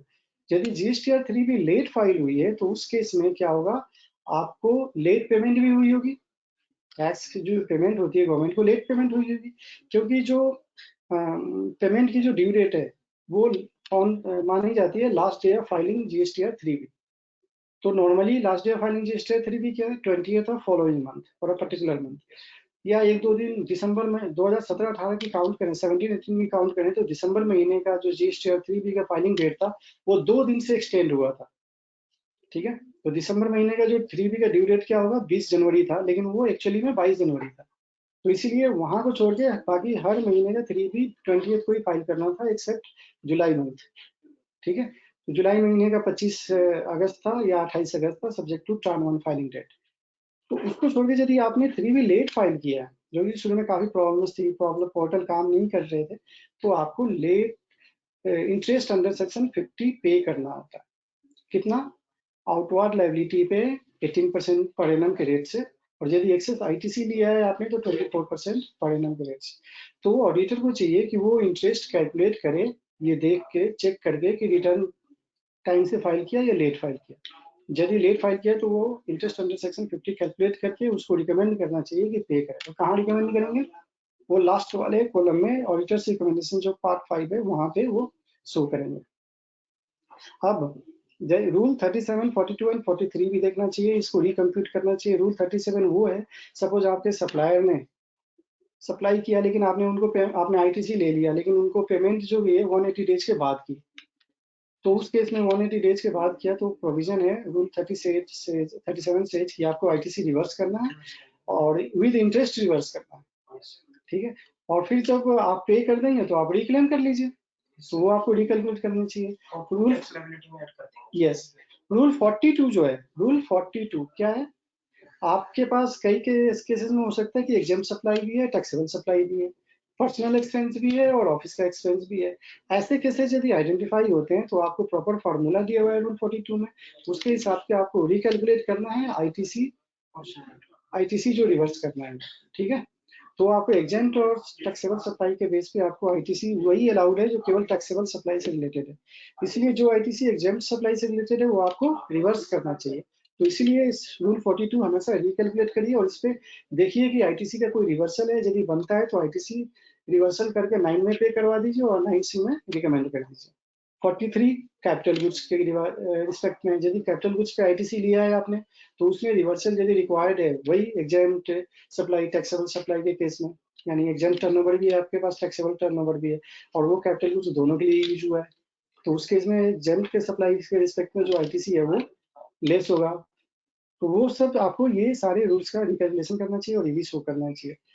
मोस्ट इंपॉर्टेंट आईसीए की जो गाइडलाइंस है ऑडिट के रिगार्डिंग, जो ऑडिट मेथोडोलॉजी, ऑडिट कैसे करनी है जीएसटी की ऑडिट, वो गाइडलाइंस को जरूर फॉलो करें। ऑडिट कंप्लीट आप नहीं कर सकते, आपको टेस्ट बेस पे करना होता है। सो ऑडिट सैंपलिंग आप लीजिए, ऑडिट सैंपल लीजिए, टेस्ट चेकिंग करिए और अपना रिकमेंडेशन दीजिए, कैलकुलेशन करिए और अपने सारे डिक्लेरेशन जो है वो भी दीजिए।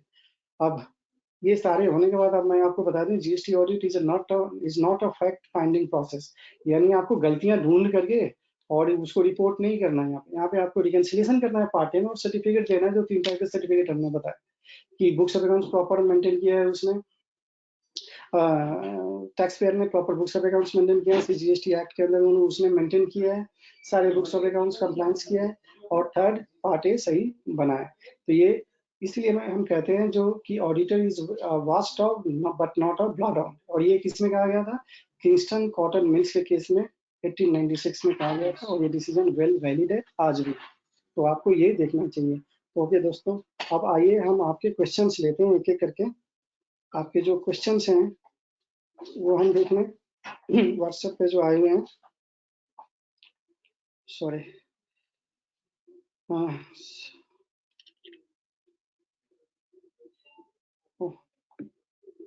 चलिए, क्वेश्चंस आप डायरेक्टली पूछ भी सकते हैं क्योंकि पढ़ने में टाइम लगेगा, डायरेक्टली टू वे कम्युनिकेशन नहीं है। ओके, चलिए एक क्वेश्चन आया हमारे पास। One of our client has uploaded, मैं पढ़ देता हूँ for the sake of everybody, क्योंकि सभी को समझ में आएगा, इसलिए मैं पढ़ देता हूँ क्वेश्चन, फिर इसको आंसर करने की कोशिश करते हैं। One of our client has uploaded system generated GSTR9 wrongly through actual GSTR9 is ready. Now what precautions should be taken while filing GSTR9C? As system generated GSTR9 does not autofill table 6B resulting negative figures under column D, and now do auditor has to consider system generated 9C and reconcile each table under 9C? दोस्तों ये जो मुझे पढ़ के समझ में आ रहा है, आपका 9 ही गलत फाइल हुआ है, यानी सिस्टम वाला जो ऑटो जनरेटेड है वही फाइल कर दिया। इंस्टीड ऑफ आपने जो चेंजेस करना था, अमेंडमेंट करना था, वो आपने नहीं किया। तो आपको इसमें घबराने की जरूरत नहीं है। आप ये कर सकते हैं कि जो फैक्ट है आपको बेस वही लेना पड़ेगा जो GSTR9 फाइल हो गया है, उसको बेस लेकर के आप GSTR9C ऑडिटर को बनाना चाहिए और और ऑडिटर को क्लियर कर लिखना चाहिए अपने ऑब्जर्वेशन में कि ये मिस्टेक हुआ है, इस मिस्टेक के बारे में एक पूरा फैक्ट लिखें और इसकी वजह से ये है, और साथ में ये उनको ये भी मेंशन करना चाहिए कि करेक्ट फिगर क्या है जीएसटीआर 9 का। तो जीएसटीआर 9 का जो करेक्ट फिगर है वो भी वो लेके आगे बढ़ सकते हैं। मैं एक बात बता दूं, जीएसटीआर 9 जो फाइल हुआ है उस फिगर को नहीं लेंगे तो ये जीएसटीआर 9 सी फाइल ही नहीं होगी। क्यों?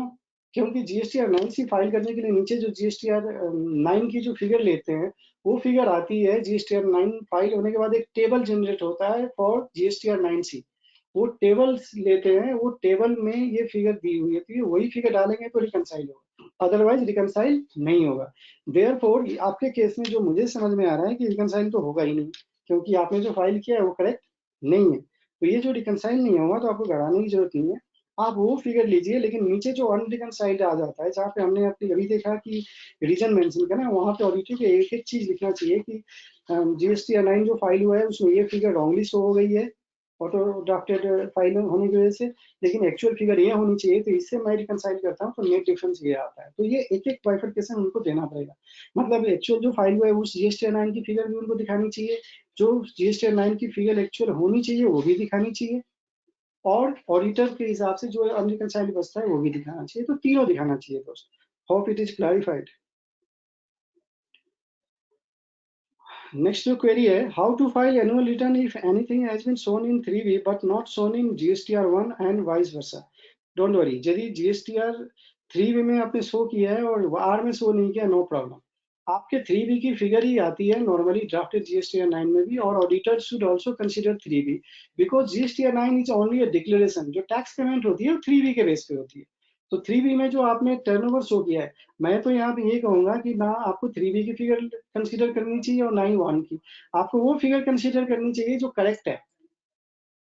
आप वो उस फिगर को कंसीडर करिए जो करेक्ट है। इवन 3B में आपका इनकरेक्ट फाइल हुआ है, कई लोगों ने भर भर के आईटीसी भी लिया था और टर्नओवर कम दिखाया था, प्रैक्टिकली मैंने देखा है ये सब चीज। तो उस केस में आपको घबराना नहीं चाहिए, जो करेक्ट फिगर है वो लीजिए और रिकनसाइल करके आगे बढ़िए, कोई प्रॉब्लम नहीं आएगी। आपको डिफरेंस आता है तो डिफरेंस से घबराना नहीं चाहिए ऑडिटर को, डिफरेंस जो भी आ रहा है उस डिफरेंस को क्लियर कट आप रीजन में लिखिएगा।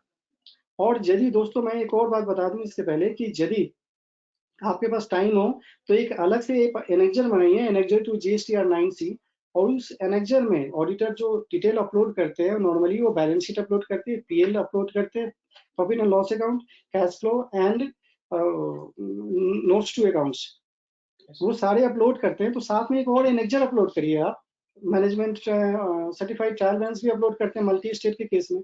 साथ में एक ऑडिटर को एक और एनेक्जर अपलोड करनी चाहिए, एनेक्जर टू जीएसटीआर 9 से, उसमें आप उनको क्लियर जो उनका रिकंसिलिएशन मेथोडोलॉजी है वो मेंशन करना चाहिए, जो फैक्ट या ऑब्जर्वेशन है वो उसमें मेंशन कर दें और उसको अपलोड करें। इससे क्या होगा कि सपोज जीएसटीआर 9C में आप कुछ नहीं लिख पाए, आप यहाँ पे लिख दिया तो आपको क्लियर कट क्लैरिफाई हो जाएगा, वो आपको कोई प्रॉब्लम नहीं है। अब देख लेना उसमें वीडियो में ठीक आ रहा है ना, क्लियर। अब आगे देखते हैं, नेक्स्ट क्वेश्चन है, क्वेश्चन नंबर 2 है, how to show nil related purchase and sales if neither shown in 3B nor in 1। दोस्तों नील रिलेटेड परचेज दिखाने की जरूरत ही नहीं है, कहीं रिक्वायरमेंट नहीं है।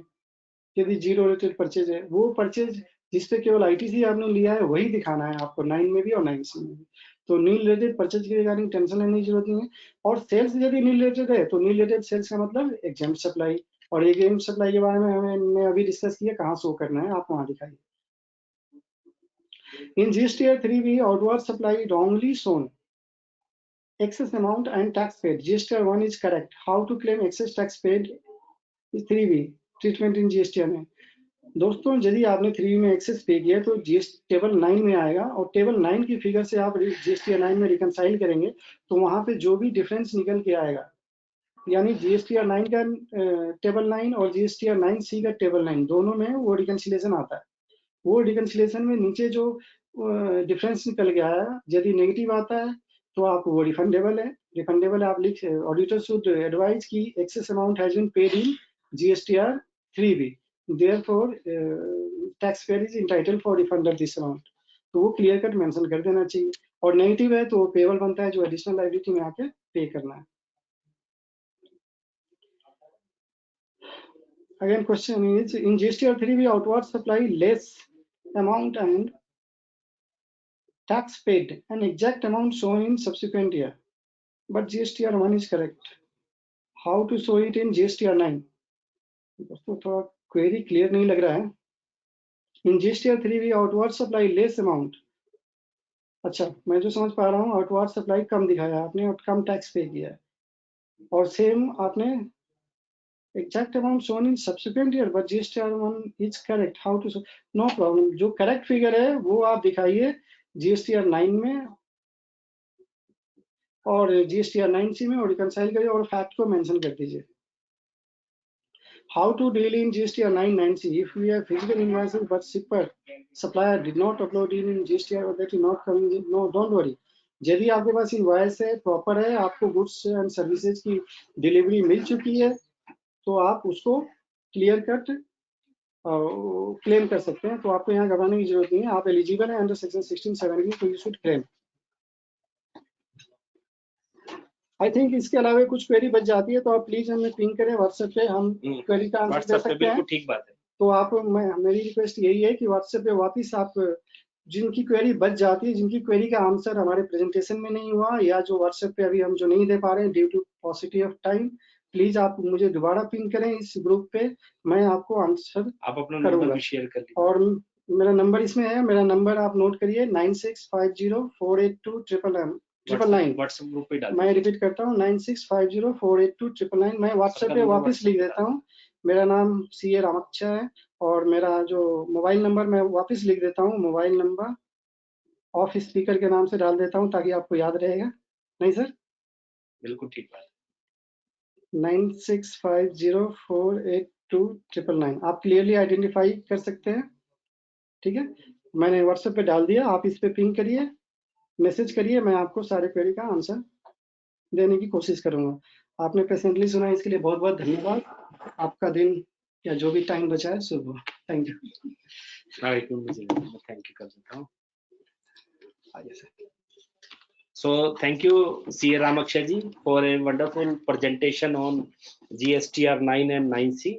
And members, if you have any query, please send your queries on our WhatsApp group or you can call our speaker also. Thank you members for attending this webinar. I am thankful to all of you. Thank you very much. Thank you.